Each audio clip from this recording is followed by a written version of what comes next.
If I can make it there, I'll make it anywhere. It's up to you. New York. That's right, New York, that's right. Welcome to another edition of the Carton Show. Good morning to you.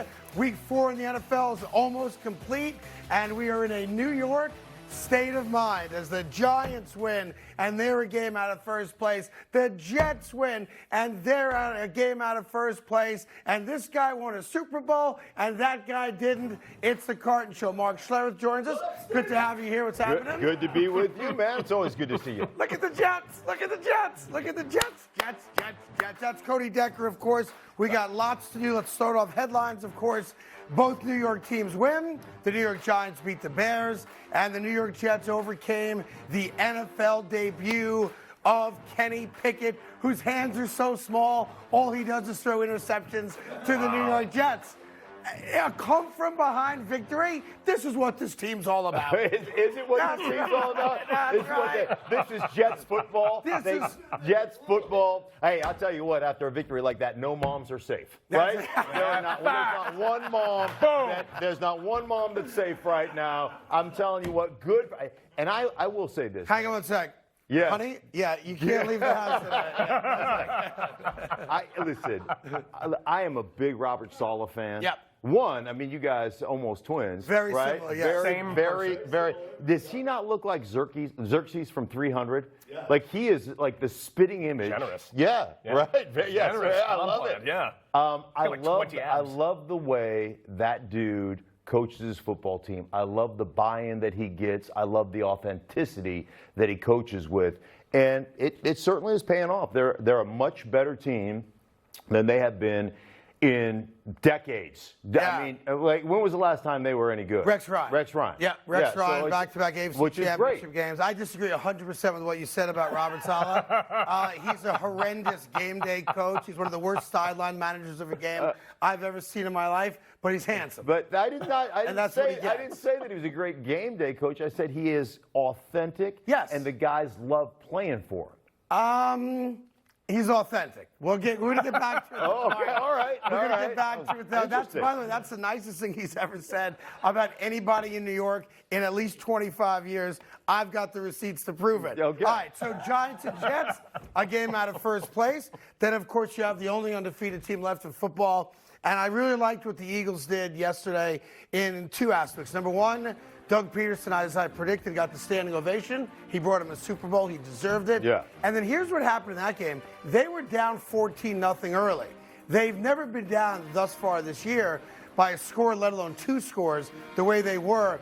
And they came back and basically shut Jacksonville down from that point on in the bad weather in Philadelphia. But I always think that's a sign of a very good team when you go down and you have the ability to come back and dominate the rest of a game. Yeah, no, I will tell you, having done 2 Eagles games now in the last 4 weeks, some teams are big and strong, and some teams are fast and athletic. They are big, strong, fast, and athletic. That's a problem. Right. They're an issue, man. They are a big-time issue, both defensively and when you're game planning, when you're like game planning in the NFL, offensive coordinators, okay, let me look at the D-line, right? Who do I have to contend with? Is there somebody that we break the huddle and go, okay, 55 is an issue, right? I mean, back in my day when I played for Washington, you broke the huddle, you found 56 when you were playing the Giants, right? And you called him Mr. Taylor. That was. It wasn't Frank Gifford? No, it wasn't. I am old. I am not quite that old. I'm still old enough to have better hair than you. Yeah, so anyhow, here's the deal, though. Thank you very much. I appreciate it. It's Monday. What did I do wrong? Anyhow, you look at just the way they are constructed. So when you're attacking a defense, you find out who that defensive lineman is, right? Who's that guy that's going to be a problem? Who do we attack in this front? What's the weakness of the front? And then you say, what do their outside edges look like? What do their corners look like? Can we take advantage? When you look at the Philadelphia Eagles, their D-line is stout. They can rush the passer. They are strong. They are physical. And then you get back to the two corners, Slay and Bradbury. That's as good as it is. That's probably the best tandem in the National Football League when it comes to outside corners. So they're a legit defense. No, and that goes with as deep an offense as you have in the NFC. There's a reason they're 4-0, and it was on display yesterday. Then, of course, you had the huge game late afternoon yesterday. Listen, I don't know what else you want my guy to do. Tom Brady can't do everything, as Giselle said one day after a Super Bowl loss. He can't catch the ball and throw the ball. 45 years old. He throws the ball 52 times, but he's up against that guy. And that offense is one of the most dynamic offenses I've ever seen in my life. I assume you'll say the same. And Kansas City gets out early after the fumbled opening kick. They score right away. They score again right away. And Brady and Tampa was playing catch-up. The only good thing for Tampa, I think, if you take out of that game, is that this is the most parity the NFL has ever had. So back-to-back losses for them doesn't kill them. And maybe they get healthier. Maybe they find another wide receiver to play along with Godwin and Evans on a regular basis. But, right now, it's a bit of the haves and have-nots. Kansas City coming off that bad loss to the Colts wanted everybody to know we're not messing around. Our offense is back. Yeah, and continuity. I think continuity is a really important factor, especially when you're talking about offensive football. So when you don't have that, I mean, Brady took 11 days off during training camp, right? They've had a revolving department store door at the wide receiver position. But let me ask you a question. Did you guys, I know it's a different era, but there's a big story. Brady's going to take Wednesday off. Godwin gets Thursdays off. Evans gets Fridays off, and on and on and on. I'd never heard of that before, where even veteran players, who everybody respects, are going to be prepared for the game, other than the normal Tuesday off. I was totally unaware that that's a normal thing, but I don't remember it being normal. Well, I mean, it's a normal thing for a player not to have to go out to practice on a Wednesday, or only take so when I played, because I was always injured, I would take, hey, we need you 2 snaps here, we need you 1 snap in this period, we need you for this snap, right? And so it would be one of those things. I always have a real problem with guys who read scripts. They'll look at a script and say, hey, man, let me see what plays I'm going in for, right? So they can memorize what the defense is going to be and all that. They don't give you scripts in games. It's like when your kids take karate classes and they go, okay, you hold your hand here, tilt your head that way. I'm going to kick you in the nose. It always works. So if you're reading script, so you get these 2 plays. Hey, there's 2 big blitz plays here. I need you in these things because this is something that team does, and they're really good at it. So you can see it, you can feel it, and then you're out. Right, so there's a lot of that goes on veteran days off, but you're in the facility. You're going through the meetings. You're not sitting at home. Yeah, you're not at home just like, hey, got another day off. What do you want to go do? Let's go check a matinee out. No, you're going through the game planning. You're doing all that stuff. One of the other big headlines is Cooper Rush doesn't lose, as he career-wise now goes to 4-0, 3-0 this year. Granted, it's the Commodores in Washington, so everybody beats them, it seems like, right? We thought the Jaguars were the best team in football. Then we reminded ourselves, no, last week they beat Washington. But you got to give the kid credit. I mean, they've not lost a beat without Dak. They have a very tough game against the Rams coming up. I've said from jump, I think Dak's coming back the week after they lose to the Rams. But focusing on this game, I mean, I don't know what else you want this kid to do. He's making throws. He's very confident. He's also got guys like CeeDee Lamb right there wide open. But you can tell how the guys like playing for him. The running game is really good. And as great as Cooper Rush has been, that Cowboy defense, very good. Yeah, well, I think a couple things with Cooper Rush. One, decisive, right? I mean, just sees what he sees and then just lets it eat. Like it's like a baseball dude, like a guy that's throwing it from the outfield back to home. And he's just, whoa, it's gone. And so I love that aspect of it because it shows confidence in what he's doing. And then defensively, when you look at not only the personnel they have, guys like Diggs is a ball hawk. Obviously, we've talked about how good they are up front, what they're able to do. And that was a question mark. Left tackle, obviously. Then they bring Jason Peters in. I'm talking about their front the front seven on defense is ridiculous. And so when you combine those things, I mean, that's a good football team. That's a really tough football team to contend with. And so, I think the Dallas Cowboys. Now, do I think they're Philadelphia good? We're going to find out in 2 weeks. That's going to be the game of the week. I don't think they are. And if Cooper Rush does beat the Rams, and he's now 4-0 this year, 5-0 overall, who is the Cowboys starting quarterback? But we got plenty of time to debate that. The other big game, maybe the game of the week, and I mean, I don't have any hair left, and this is why.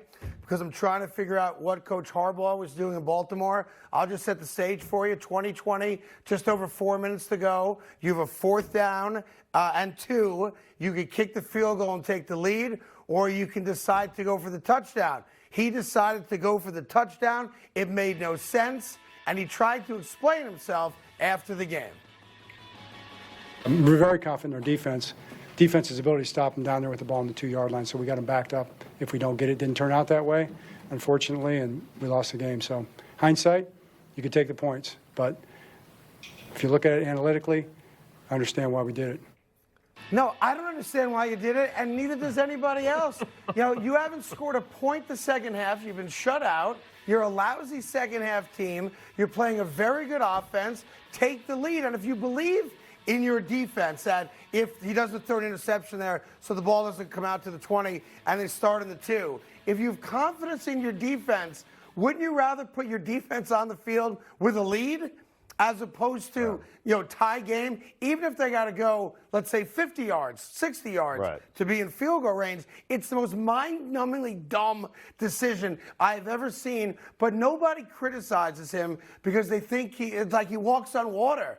Harbaugh lost them that game, period, stop. Here's what I love about analytics. We hide behind them, right? Yes. When the number, I hate analytics. I mean, here's the deal. You got a bunch of number crunchers. Well, let's call them nerds. Okay, so you got a bunch of nerds that are crunching numbers, right? And I'll give you a story. So the analytics people come downstairs, right? They just come trotting downstairs, and they say to the football coaches, they go, hey, here's what we got to do. We're averaging 1 yard a carry more when we run it to the left than we are when we run it to the right. So we suggest that you run it 75% of the time to the left instead of the right. And then the coach goes, yeah, Aaron Donald's lined up over there. Get out of here, you nerd, right? I mean, out of here. And so analytics say. Right, but analytics say. So analytics, I mean, numbers just flat out lie.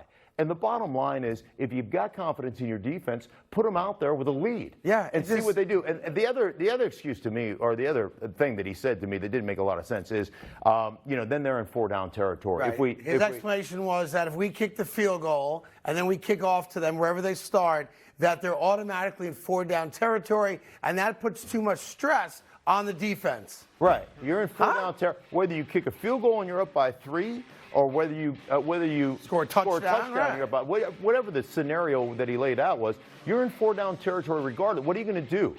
With 2 minutes left or a minute and 12 seconds left, you're going to punt? Yeah, we're going to give the ball back with no time. No, we're going to give them back. Yeah, we're not going for it. You're in 4-down territory regardless. Sometimes I think coaches, and maybe it's veteran coaches who feel like they're untouchable, think they're the smartest guy in every room. There's an ego involved with it, which I respect. You have to have an ego to a certain level to be successful at what you guys do for a living. You have to think you're the best guy on the planet. But sometimes you get caught up in that crap. Like, it's not that difficult. You have struggled the entire second half. The Bills have an offense that can go boop, boop, boop, right down the field and get in position. So listen, I'm not the brightest guy in the world, but I'd rather have a lead than be tied. That seems pretty simple to me. Yeah, I am. I don't operate under those. You've got to think that you're the. I was motivated out of fear and paranoia, not out of confidence. So Why, did they threaten to cut you every year? Well, it was just like the guy's. I mean, I could be playing the Blind Sisters of the Poor and think that guy's better than me. Right. So I mean, that's. Well, if there was a guy on the Blind Sisters of the Poor team, he was way ahead of himself. Oh, yeah. And he played for the Jets, as a matter of fact. That's what we used to call him. The sisters. Okay, the shot just, listen, you wonder why no one in New York likes you. Hey, say they kick the field goal. Are we going to be in a situation where we're like, why did we take the ball out of Lamar's hands? No, I don't think so, only because you're giving him one shot now to score a touchdown. And he's one of the best quarterbacks in the league. I'm not even saying that. But you haven't scored the entire half. You have struggled. You know what the Bills are capable of. Take the lead. If you believe that your defense is that good, where even if you're cutting the field in half now by not scoring there, and you're saying to Buffalo, you only got to go 50 yards to beat us with a field goal, right? Then to me, I think you take the lead. Any chance I have to put points on the board, I take those points because they're at a premium. But I think here's the other thing is, what are the Ravens known for, right? What are they really good at? Historically, on offense, what are they really known for? What are they Lamar good for? Jackson. For Lamar Jackson, but the run game, right? Yeah. So here's what I don't understand. So on the goal line, just goal line in general. Yep. All right. When you're on the goal line, you have to make a decision. I think as a defense, you have to guess. Right. So if I flag play action on you in the goal line, right? As a defense, as a linebacker, man, you have got to step up. Because if you don't, we're going to run it down your throat. Sure. And you've got Ricard, and you've got Dobbins, and you've got Lamar, and you've got a threat of run. So what doesn't make sense to me is let's get in shotgun and run 5 wide spread. Like that makes zero sense. So what you're saying to the defense is, hey, don't worry about the run threat. Right. Like the only thing you have to worry about is quarterback draw. Well, he's at 8 yards deep, right? So I can play from high to low as a linebacker, as a secondary player. I don't have to.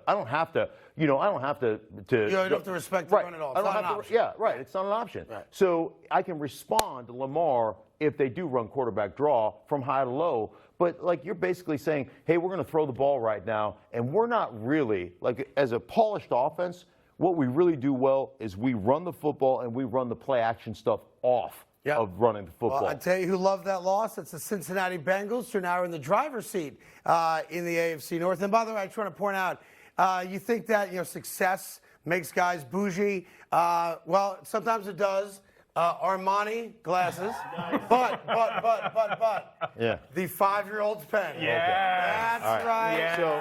Yeah. So I've had a bone to pick with you because I've watched this show before. Yeah. I don't like. This is how I feel right here. Is if I get on this thing. Yeah. Like, gee whiz, Mr. Carton, it's so good to be on your show.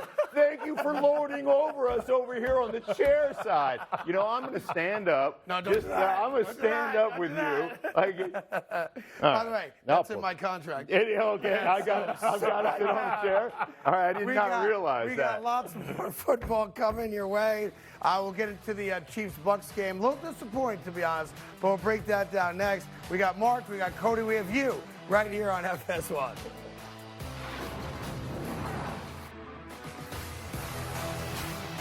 When we were a motorized bicycle company, they said that's fine for the streets, but you'll never win a race.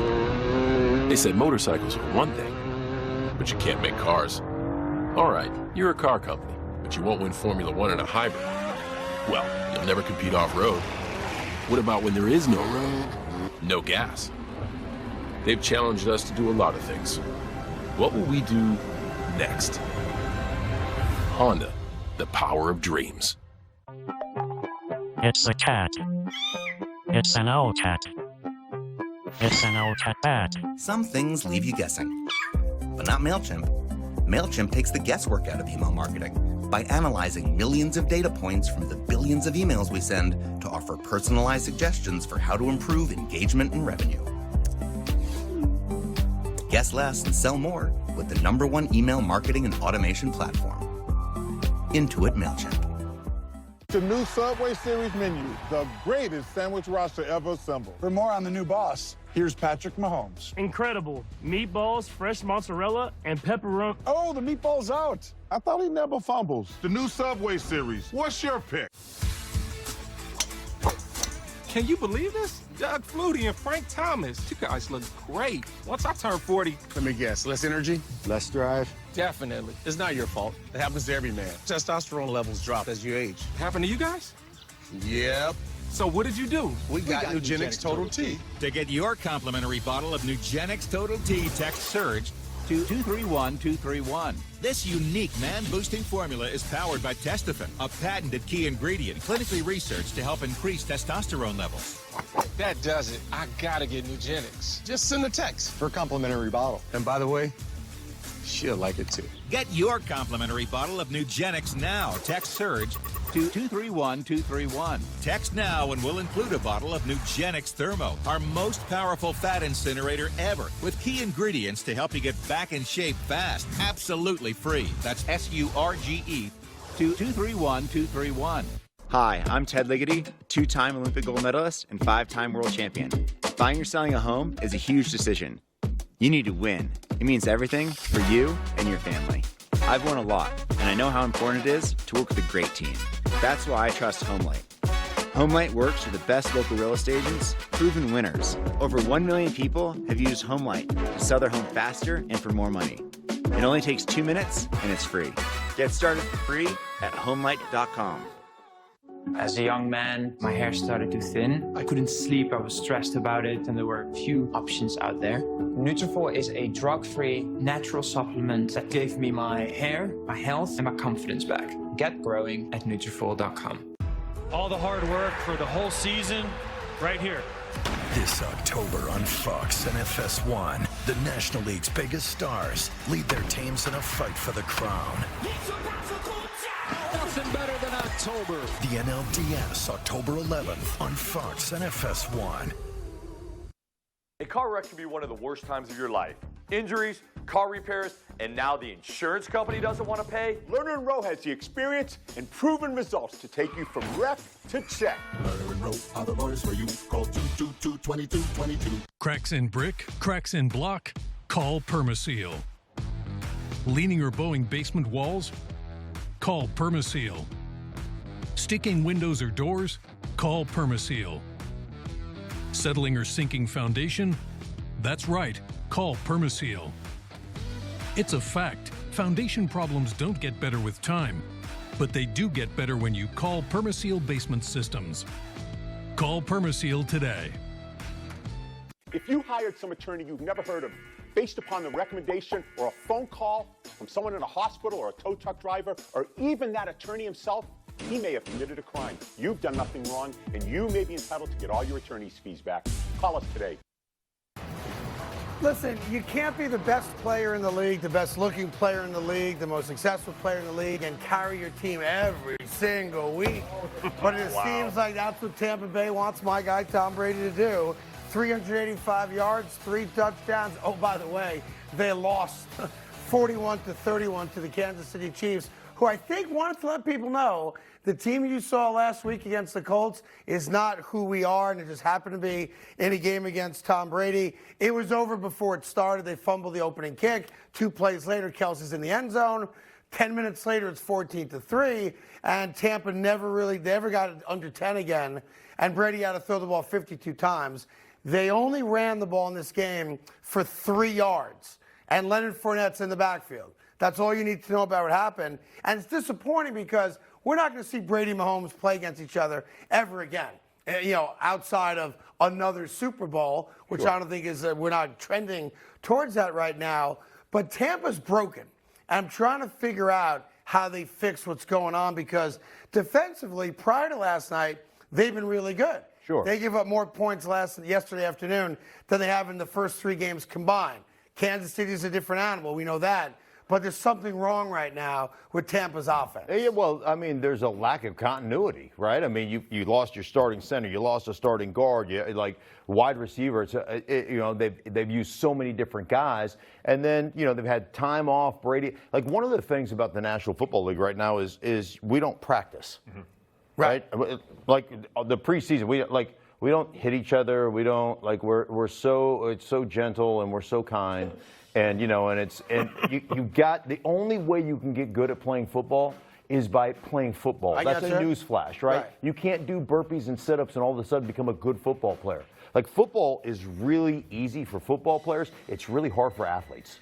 Gotcha. Right? Okay. There's a difference there. So if you're not practicing and you're not working and you're not going through or you're just going through the motions, but you have that lack of stability and lack of continuity, especially as an offense. Here's the thing. I will say, the world's greatest American, Tom Brady.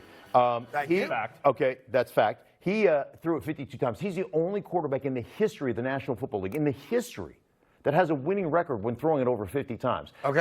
I read that somewhere. I don't know if that's true. Because you're always but I got that from Twitter or something. So I just and Twitter's so reliable. I just assume that it's true. Yeah. But I think he's the only quarterback in the history of this league to have a winning record when you throw it 52 times. When you throw it that many times, you know what's going to happen?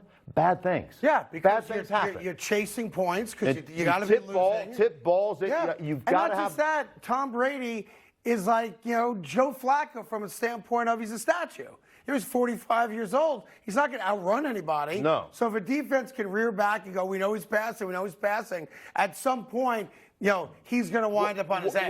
What do you always try to do as a defense? Like the first thing you always try to do is say, let's make them one-dimensional. There's only one coordinator I've met with in the last 5 or 6 years doing games that said, I don't care about defending the run, I just want to stop the pass. One guy. Mike Pettin. Okay. Mike Pettin was the only guy that ever said, I don't even care anymore. It's all about defending the we'll rally around, make tackles, because teams don't want to run. I had a meeting. I consult for a couple of teams. I had a meeting with a head coach. You consult? Yeah. Really? Boy, that's stealing money. Yes, you're right there. Right, No, boy, right good there. job. Right there. I consult. What are you doing here at 4 o'clock in the morning? If you consult, I hope you. I don't want to ask what you consult for. I'm not going to tell you, Yeah. but let me just tell you. Let me tell you this. Stealing money. Let me just tell you the story. All right. So, Hey, I consult. so Winning so this head coach who is a play caller Yeah. calls me up and says, "Hey man, I'd like to kind of get together you and consult. talk to you about the wide zone and the run game." Okay. All right. And so we get together and he's like, "Hey, I really want to run the ball better." I just want to apologize to all Carolina Panther fans. The consultancy apparently has not been working out. Yeah. You're about to go back to Sam Darnold. Right. Okay. His fault. Oh, no, it is not. Well, okay. No. So anyhow, I said, he goes, I really want to run the ball better. Yeah. And I said, do you? And he goes, yeah, I really want to run the ball better. I go, but do you? And he goes, yes, I want to run the ball. And I go, but do you really want to run the ball better? And he's like, yes. And I go, here's what I hate about you, okay? Yeah. This is what I hate. I go, you'll run it 3 times in a row at 2 yards a carry. You'll throw your hands up in the air and go, we can't run it. But you'll throw 7 incompletions in a row and not even think about it, right? Right. I go, what the hell's wrong with you? And the bottom line is to run the ball effectively, you got to want to run the ball. You got to learn how to celebrate a 2-yard run. You got to get excited about that crap, right? And you got to put people on the ground. You got to get grimy with that. Yeah. And if you do that, guess what happens? Play action opens up. The defense gets tired. They hate getting themselves off the ground after you cut them in half, right? Yep. You go after a few people, and the next thing you know, your whole offense is open. But people don't want. You know why? Because throwing a football, especially with a young quarterback, that's like Viagra to 80-year-old owners, right? That just gets them. They get excited about that stuff, and that's how you get a head coaching job, even if you don't know squat about football, right? And that's how guys get hired as head coaches. And then some of them wind up in strip mall massage parlors. From one old quarterback to another one, Aaron Rodgers yesterday afternoon against the Patriots. And let's be honest, I watched a lot of that game yesterday.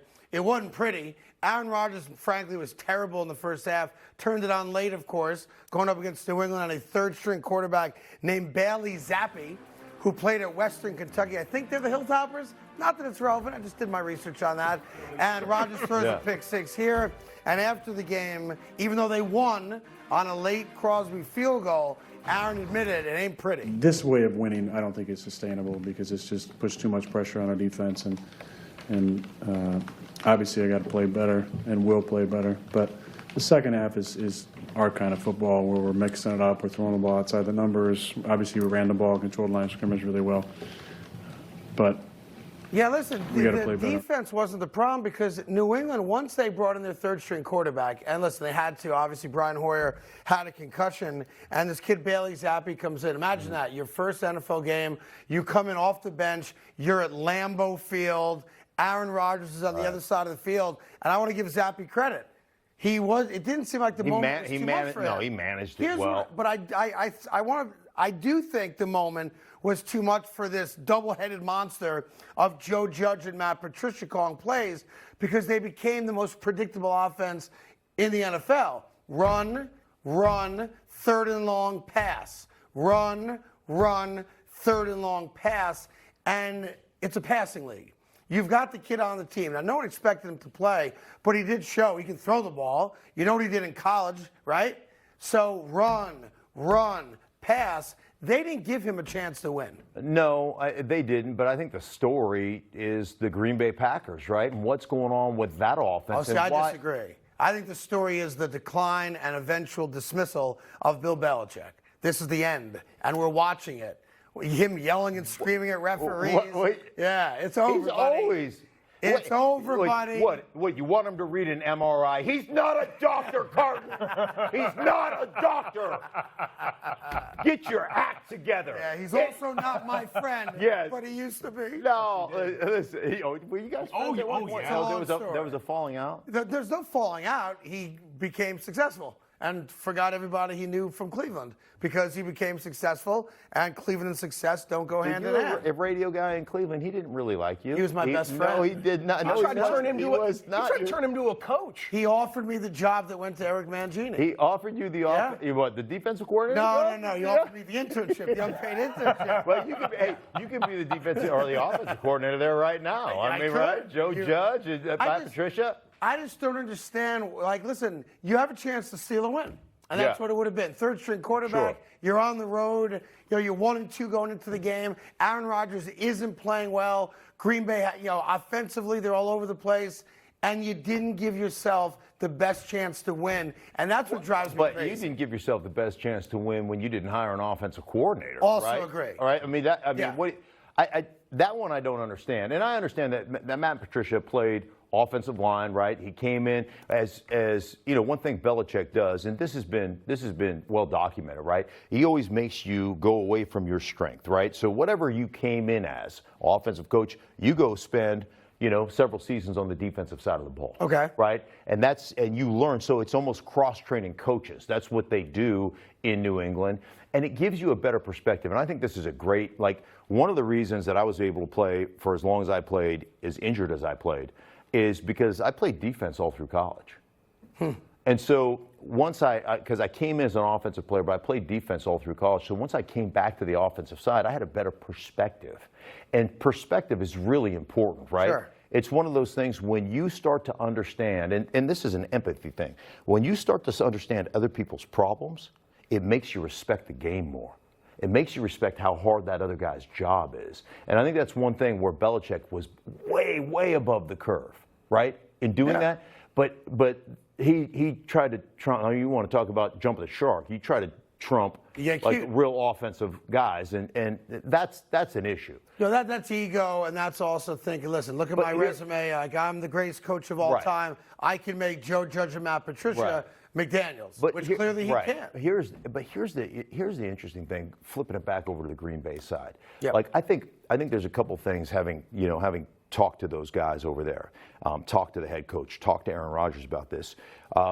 One of the things that Matt LaFleur tried to do or did with Aaron Rodgers, and this is back-to-back MVPs, right? And it was 3 years, because the first year, if you look at his completion percentage, it was about 62%. Which is low. It wasn't as good. And then he's just been fabulous, right? One of the things he said is, here's the deal. And he had to convince Rodgers about this. He goes, let the scheme take you where it takes you on first and second down. Let me take this off your plate. You ever go to a barbecue, right, and all the food looks awesome? And you got a cheap, Chinette plate, and you load it all up on there, and you're taking it back, and it just falls over, and all your food falls on the ground, right? Yeah. That's the way he was playing offense. Everything was on his plate. Let me take some off your plate, or give you a stronger plate, right? That might be the best analogy I've ever heard, and now I know why you make $100 an hour as a consultant. Right? Yeah. Write that down. Write it down. Barbecue. So let's take that off your plate, and in critical situations, find the best matchup. So him, it's more collaborative. Right. So for him, let me take this off your plate. Let's hand the ball off. Let's run we're getting man coverage. Let's run a mesh route. Let's dump it off on a shallow cross. Bam. Now we're in 3rd down and 2. And but when it's 3rd and 7, dude, pick your matchup. I got you. And he had, at that time, he had Adams. Right? So you got 3rd down and 7. You got a critical situation. I know where I'm going. I don't even care. I don't even care if it's a double team. I feel good about him beating the double team. That's where I'm going. They don't have that guy right now, and they're trying to find that. Well, here's the result. Even though they didn't play a perfect Green Bay Packer game, they're where they always are. 3-1 or better. They're 3-1, and that might be scary for some NFC teams because they've not played great football yet on the offensive side of the ball, and yet they sit there at 3-1. We got lots more football to get to, including New York. And it's the biggest thing that bothers this guy right here. A successful start to the New York football season. 2-2 for the Jets. 3-1 for the Giants. How'd they get there? Right after this.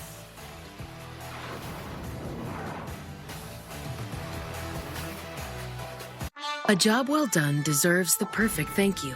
So you planned that thank you thinking of every detail with the promotional product experts at 4imprint. They had the items you were looking for, printed your logo perfectly, and guaranteed your order would arrive on time. And now, did you get it right? You most certainly did. When the moment needs to be just right, go to 4imprint.com. 4imprint, for certain. Buying or selling a home can be one of the most stressful moments of your life. But it doesn't have to be. HomeLight is here to change that. HomeLight combines the best technology and agents onto one modern real estate platform. Join the millions of people who have used HomeLight to make buying and selling simple. It takes 2 minutes, and best of all, it's free. Buying and selling has never been more simple. Start today at homelight.com.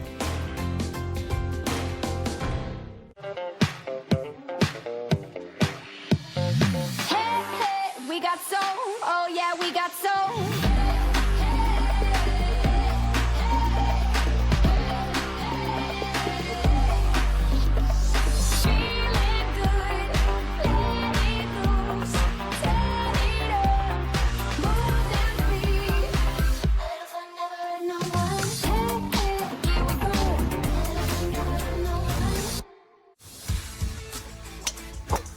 Can you believe this? Doug Flutie and Frank Thomas. You guys look great. Once I turn 40... Let me guess, less energy, less drive? Definitely. It's not your fault. It happens to every man. Testosterone levels drop as you age. Happened to you guys? Yep. So what did you do? We got Nugenix Total T. To get your complimentary bottle of Nugenix Total T, text SURGE to 231231. This unique man-boosting formula is powered by Testofen, a patented key ingredient clinically researched to help increase testosterone levels. That does it. I gotta get Nugenix. Just send a text for a complimentary bottle. And by the way, she'll like it too. Get your complimentary bottle of Nugenix now. Text SURGE to 231231. Text now and we'll include a bottle of Nugenix Thermo, our most powerful fat incinerator ever, with key ingredients to help you get back in shape fast. Absolutely free. That's SURGE to 231231. If you watch football on TV, you need Fubo TV. The most college football you can get without cable. Stream up to 4 games at once with Multiview. Try free at FuboTV.com. Ooh, we're firing up the Chewy app. Can't say no to these prices. Clumping litter? Resounding yes. Salmon pate? Love that for me. Essentials? Check. Ooh, we have enough to splurge on catnip toys. We did it. I feel so accomplished. Pet me, please. Okay, that's enough. Now back to me time. Love you. Great prices, happy pets. Chewy. We always believed the welcoming spirit was a small town thing. Turns out, we were wrong. Wherever Jim Beam is welcome, you'll be welcome too.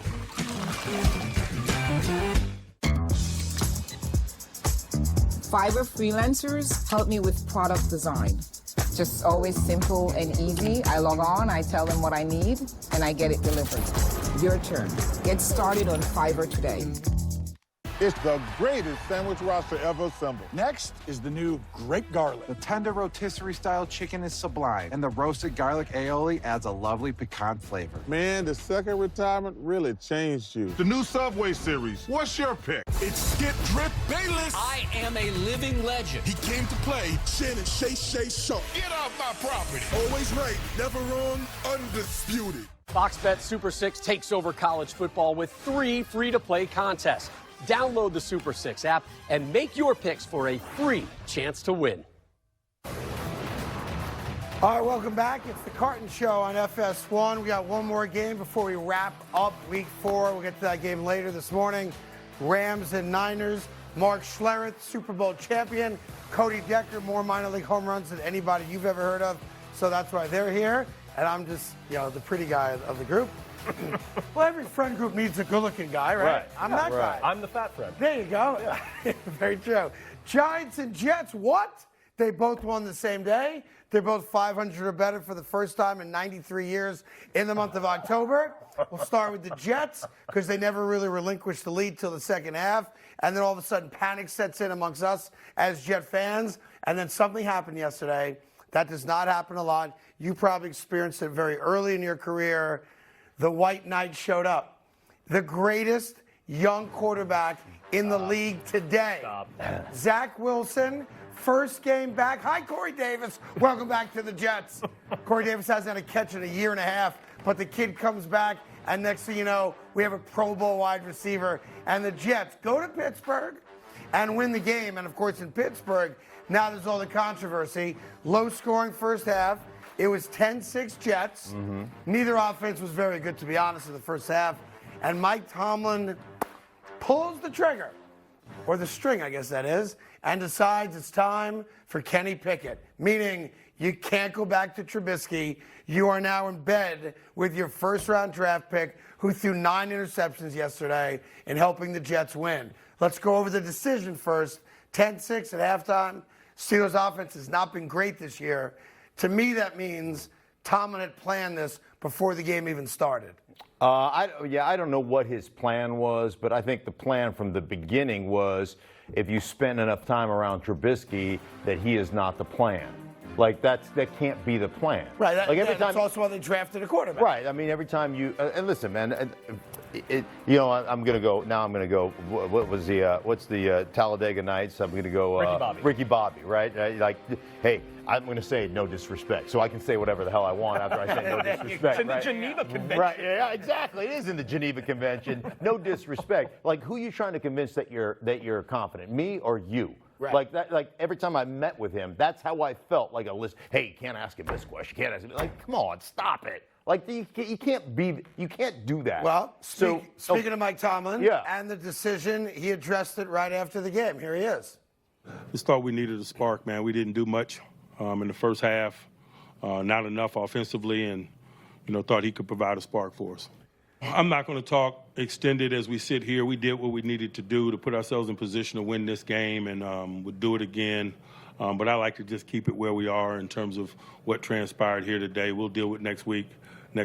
Look, Kenny Pickett, the crowd got all juiced. He did run the ball for 2 touchdowns. He threw 3 picks. I watched the game. To be fair, 2 of the interceptions I didn't think were his fault. No. Tip balls, etc. But he threw the huge pick late in the game that gave the Jets the ball back and a chance, to do what they did, which was march down the field and win a football game. Right. And that's what they did. They did. You got to give them a ton of credit for being able to get that and pull that off. But Kenny Pickett, I mean, he had 2 tip ball interceptions. Yep. And then he had 1 late in the game where it's just a Hail Mary. Throw it up there and see if there's a chance. So, listen, he did provide energy. He did scramble around. You see the athleticism. You see some of the swagger and the confidence that the kid has. I look at that, and you're going to go through those growing pains with young players. That's what young players bring you. They bring you growing pains, right? It's just the way young players are constructed, and there'll be mistakes. And the biggest part of mistakes, as long as you don't repeat them, as long as you learn from them and move on from those mistakes, hey, man, we're going to live with that. You know what it is, Mark? It's because they didn't take the Jets seriously. It's a lack of respect for my football team. But why would any team take the Jets seriously? What have they done? What have they done in the last decade? Yeah. In the last decade. 50 years. Yeah. Did you see and by the way, when you call me Super Bowl champion, I'd rather you say 3-time Super Bowl champion and 1 time beat the Jets' ass in a AFC championship game. First off, you didn't beat their ass. We had a 14-7 lead at halftime. And if I remember correctly. And you guys didn't show up in the second half? We had a tough time in the second half. We were in the locker room, feet up on. I was smoking a heater, going, "It's the Jets. It'll work out, guys. Don't worry about it." 14-7 at halftime, if I'm not mistaken. I didn't know they were awarded. Did you guys get a halftime certificate of participation for that game? Is it upstairs? We have a huge fluffy. You guys participated all the way into the half. Yeah. That's great. That was mine. Go ahead. Don't let Schlereth do this. So you showed up today wearing a positive vibes only shirt. I legitimately thought Mr. Robert Saleh walked in here at 3 a.m. Here's the problem. He's not wrong. Yeah. That was also my first year in Denver on the radio. Yeah. And that was a very tough spot for me to be because we choked in the second half. That's what we did. That game was at Mile High also. Yes, it was. And it was probably one of the best memories you have of playing in a championship game because you had a great second half. We can reminisce later in the week. The Jets, for real or not for real? The Jets are getting better. I think you look at the Jets in general. Now, I think their receiving core, what you've seen, I think the Garrett Wilson kid's amazing. And Elijah Moore on the other side. Elijah Moore on the other side. So I think that, and I loved Zach Wilson coming out of college at BYU. Okay. I really did. I thought, just, again, like we said about Cooper Rush, man, his ability to make a decision and just let it eat.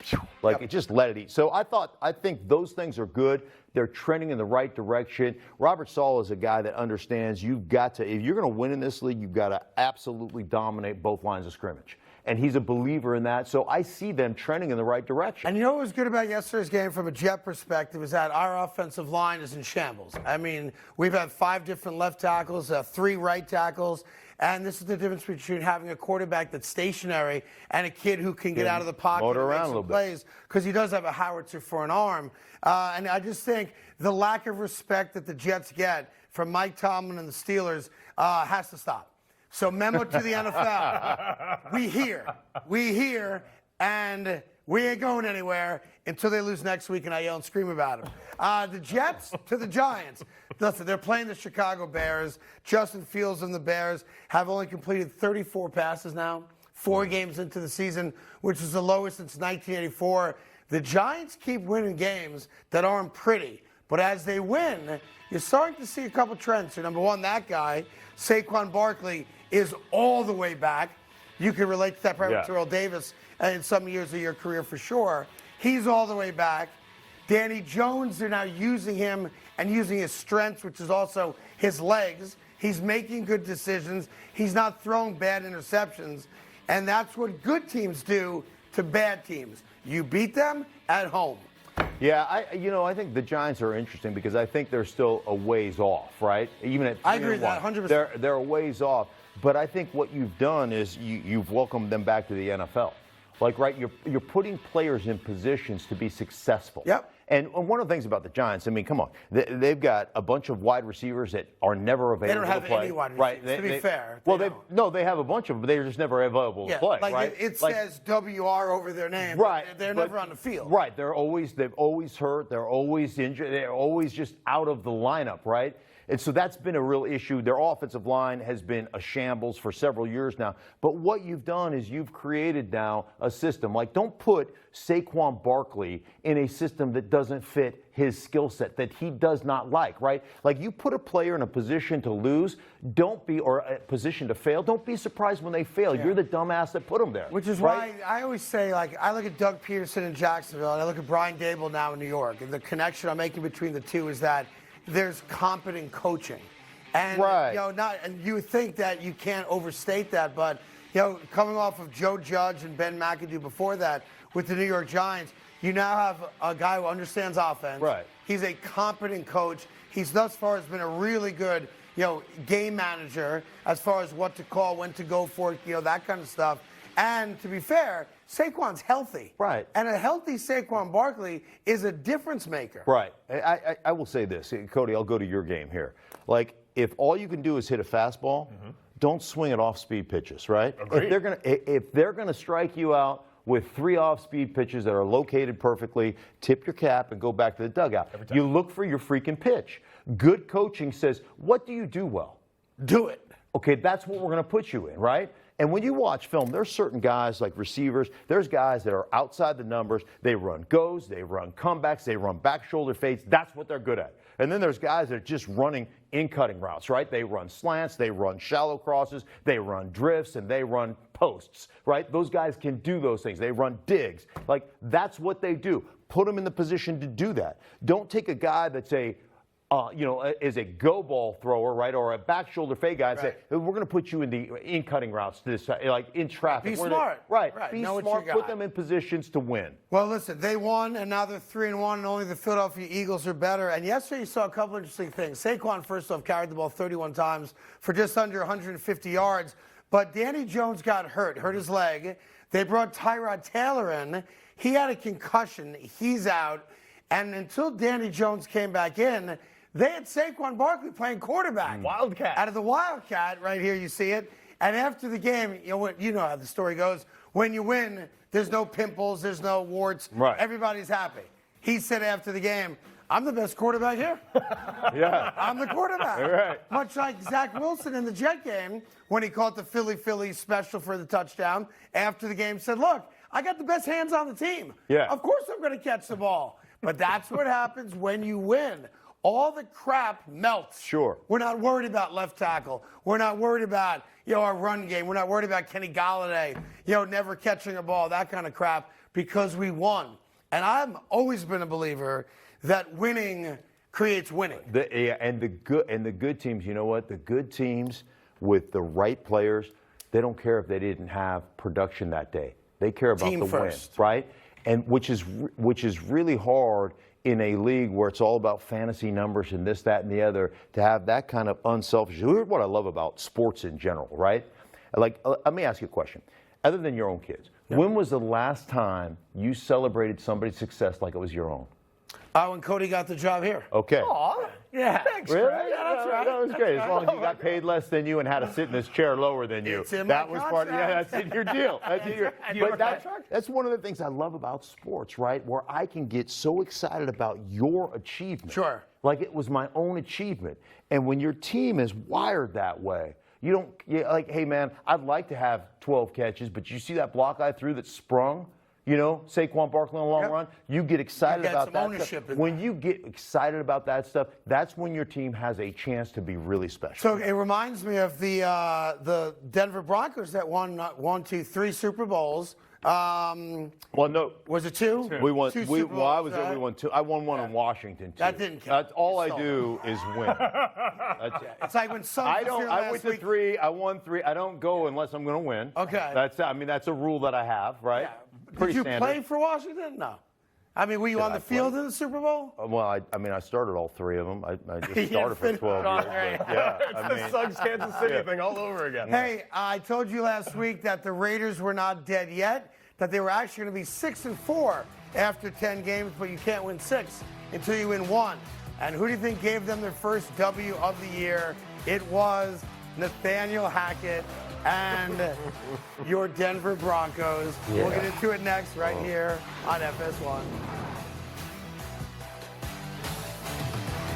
It takes fight to be a full-time fan. There'll be good days and bad ones. But when you love what you do, you'll never work a day in your life. Modelo, brewed for full-time fans. Brewed for those with a fighting spirit.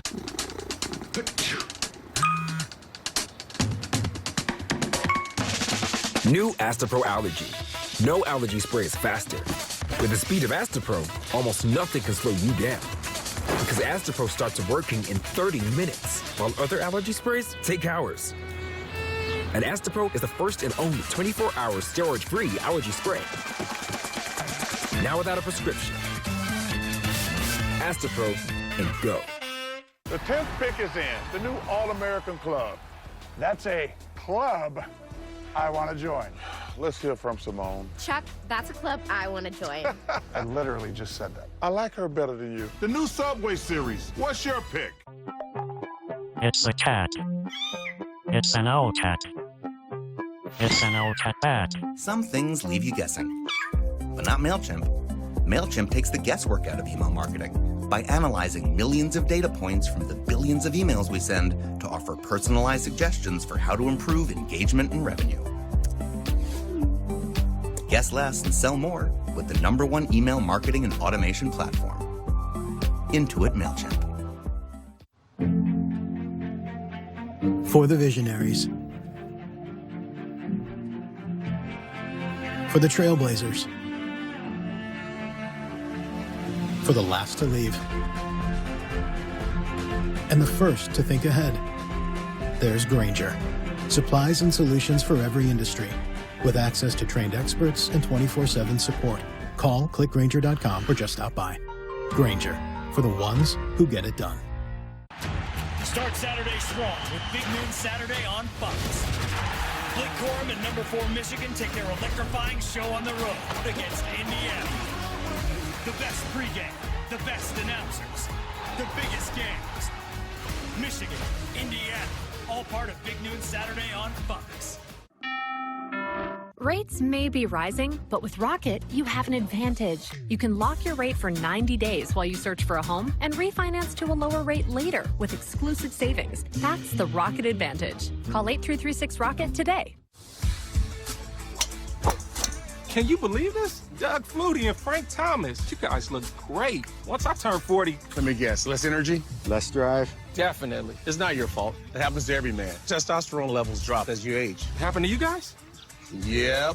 So what did you do? We got Nugenix Total T. To get your complimentary bottle of Nugenix Total T, text FORT to 231-231. This unique man-boosting formula is powered by Testofen, a patented key ingredient clinically researched to help increase testosterone levels.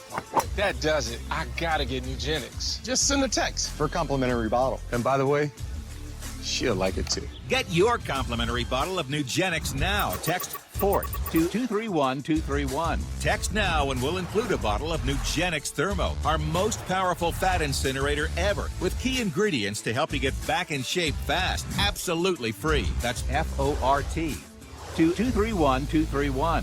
Hi, this is Lisa from 4Imprint. Yes, I like 50 welcome wows, 300 customer, I love it, and 200 team member, oh yes, certainly. You know, we got some brand new woohoos. Dial up the wow factor with promotional products from 4Imprint. We specialize in awesome items that are certain to awe and guaranteed to deliver some ooh yes. From apparel, backpacks, drinkware to high-tech items. Wow. I love it. Woohoo! Go to 4imprint.com and find some wow now. 4Imprint, for certain. This is Fubo TV. It's a better way to watch live news, shows, and sports without cable. Watch multiple games at once with Multiview. Try free at FuboTV.com. All right, start Saturday strong with Big Noon Saturday as Blake Corum and number 4 Michigan take their electrifying show on the road to Indiana. It all starts, well, that's a blowout, no? It all starts with Big Noon Kickoff Live in Bloomington. Way to sell it, at Carton. 10 a.m. That's the way to sell it. Yeah. And then it's Michigan, Indiana at noon on Fox. Mark Schlereth is here, Cody Decker, of course, Craig Carton. Great to have you here, and hopefully you had a winning weekend. And as we get back into the NFL, the Vegas Raiders. Go.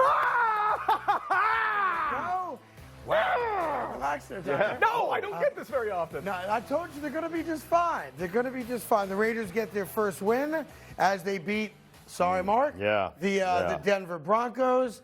And it really was the Jacob show. 28 carries, 144 yards, 2 touchdowns. The Raiders as a team rushed for over 200 yards and a couple scores. And the Denver Broncos offense, again, not great, which makes people, there's 4 games in now. Yeah. 4 games in, and I think if I'm the Denver Broncos, or whichever one of the Waltons it is that bought the Broncos, I'm saying to myself, why again did I give this guy $150 million? Where's the offense? Yeah, the offense has not been there, and I think there's a couple of different things when you look at Denver. I think there is a lack of duality or versatility in the offense. So I think Russell Wilson has one go-to guy, and that's Courtland Sutton. One guy he feels comfortable with. One guy he feels that he can go to whenever. Like that's the one like dude. A security blanket. Right. One guy that he has chemistry with, and somebody else needs to, or he needs to develop with somebody else. Then you get into a situation where I think that the different players dictate what you're going to do. You know, from a running back standpoint, they have a tight end that they're really trying to sell themselves on in Albert Okwuegbunam, who in his last week, not last week, but the week before, he was in for 22 plays.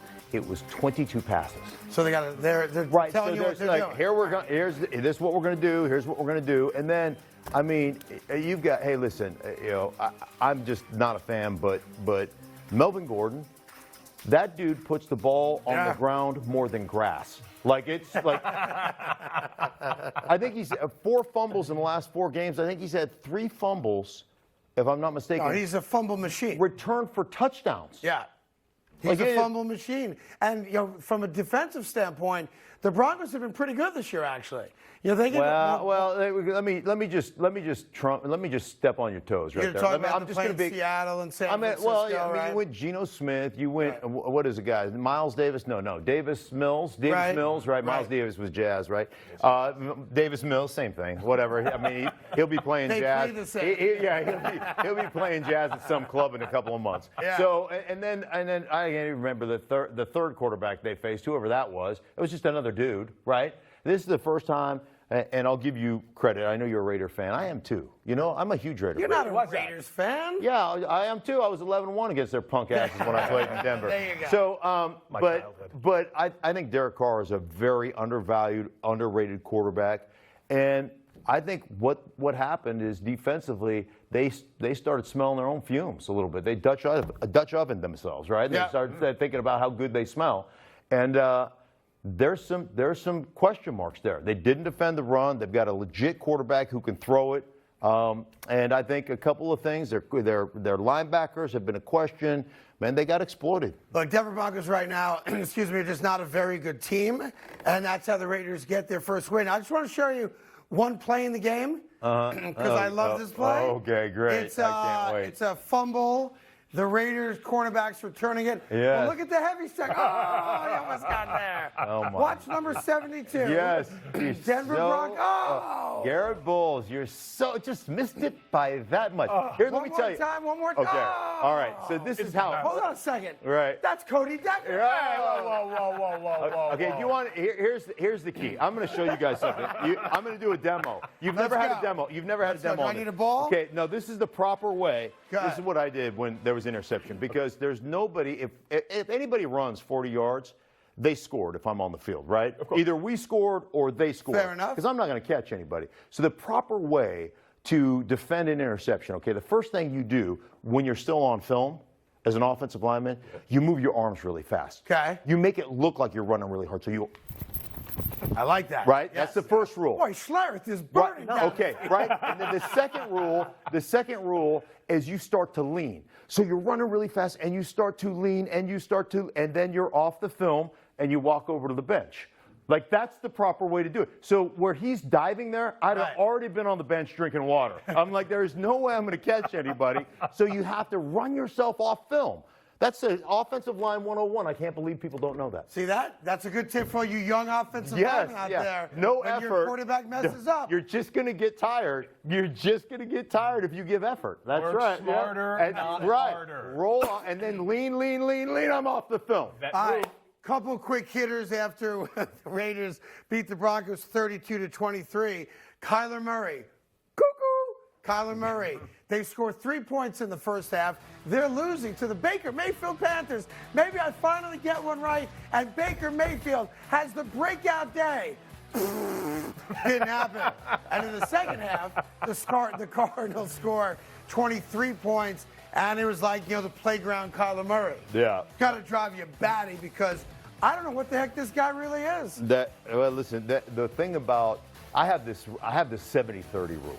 70-30. You want to know the 70-30? I'm learning so much today. You 5-second rule type thing? It's kind of like that. You write this down. It's part of the consulting. Yes. And this is going to cost you $100. Go. But here's what we're going to do. All right, that's in my contract. All right, so the 70-30 rule is 70% of the time you need to be on schedule. Okay. As an offense, you have to be on, meaning, hey, first down, we hand it off, or we throw a play action, we're in second down and 5-, right? Whereas we run it there, second down and 5-, we're in third down and 1. We convert, we move on, we get a new set of downs, right? Being on schedule.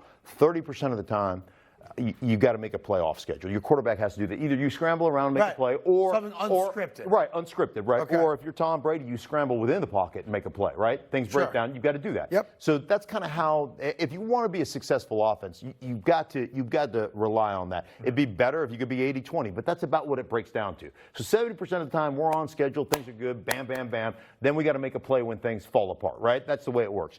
When you play like Kyler Murray and you play 50 or 60% off schedule, you know what? You're going to make some big-time plays, and you'll make some big-time throws, and you'll put some highlights up there, and you'll win a game like they did against, I think, Buffalo last year with a Hail Mary. And yes. You'll do those things, right? But more often than not, you're going to put your offense in harm's way. And when you play on that schedule, like, hey, you're going to have these against the Carolina Panthers. It's going to be amazing. So do you agree right? that LaShawn McCoy said, he has an FS1 show here as well, that he didn't say fraud because that's high school crap. Like, that's not sustainable it's not in the NFL. It's not that. When you're off schedule 50% of the time, it's not a sustainable model. Right. You're going to lose more than you're going to win. The other thing about these college coaches that come in here and try to run this spread, and you condense those hash marks, get condensed. So if you're on the right hash mark in college, right. there's about 11 and a half more yards of real estate in the college game than there is in the pro game. So you have to, you cannot play, you don't have that wide side, so you don't have that space. So you have to play between the numbers in professional football. That's where it, and they don't have, like, they run 4 wide sets, and they don't have that kind of offense. And it's a really hard thing for these college coaches to get a grasp on that. And they don't live in the middle of the football field. Well, he did what he had to do in the second half, so they get a win. The Cleveland Browns are now going the direction the Cleveland Browns usually go in. They lose to the Falcons 23-20. Period, stop. There's nothing else to say about that game. And then the real question is, are the Bills back on track having beaten Baltimore? And again, huge deficit. The Ravens are a lousy second-half team. Not sure why. But does a win like that, in your opinion, get the Bills cranking again? Oh, I don't think there's any question that the Bills are one of the best teams in the AFC. I'm not going to put them at number 1. Well, Kansas City's probably number 1. Right. Bills are close. Yeah, their quarterback's a unicorn, and some of the things that guy does, I mean, he takes a dump. It's rainbow sherbet. I mean, that guy is. Is it? Yes. Gonna write that one down too. You know what? I got to. I learned so much today. It is delicious. He's got like an. I think he's got an off-season ice cream truck. So here's the best part. Right? Everybody expected me to use that line, and he says it, and all I'm hearing is, "Oh no!"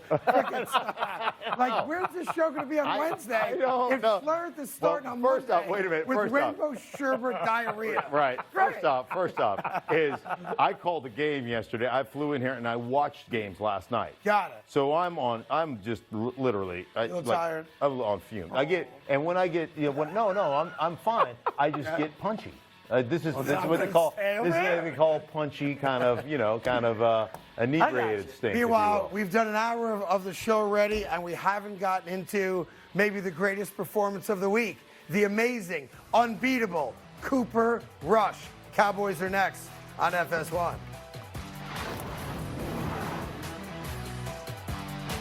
We're celebrating 50 years of Popeye's Signature Chicken with a deal you'll love. Now for just $6.99, takes 50 years of crunchy, juicy chicken we've been serving since 1972. Get the 5-piece while you can for just $6.99. Love that chicken from Popeyes. At Safelite, we take care of vehicles with the latest technology. When my last customer discovered a crack in his car's windshield, he scheduled at Safelite.com. Safelite makes it easy. We're the experts at replacing your glass and recalibrating your advanced safety system. And they recycled my old glass. Now that's a company I can trust. Don't wait, schedule today. Safelite Repair, Safelite Replace. New Astapro Allergy, now available without a prescription. Astapro is the first and only 24-hour steroid-free spray. While other allergy sprays take hours, Astapro starts working in 30 minutes. So you can Astapro and go. Hi, I'm Jeff from Nuts.com. When my grandfather started this business in 1929, he relied on 4 important values: freshness, quality, variety, and service. I'm proud to carry on his legacy, but from a bigger space. We still freshly roast, season, and dip delicious nuts here in New Jersey and deliver them with the freshest dried fruits, snacks, and sweets to families that love our products all around the country, including mine. We think you'll love Nuts.com too, so check us out and enjoy free shipping on your first order. For Imprint, this is Lisa. Hi, I'd like 50 welcome wows and 300 customer I love it. Promotional products from 4imprint are certain to deliver ooh yes. Wow. I love it. Find some wow now at 4imprint.com. 4imprint, for certain.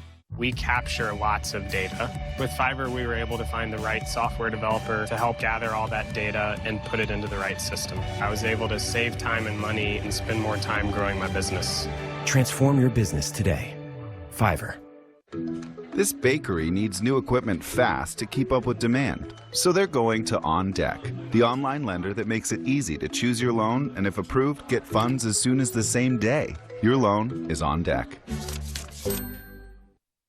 Introducing Fast Protect technology, exclusively from SimpliSafe, an advanced technology that allows our professional monitoring agents to capture evidence and verify a threat is real for faster police response. There's no safe like SimpliSafe. Hey, we got soul. Oh yeah, we got soul.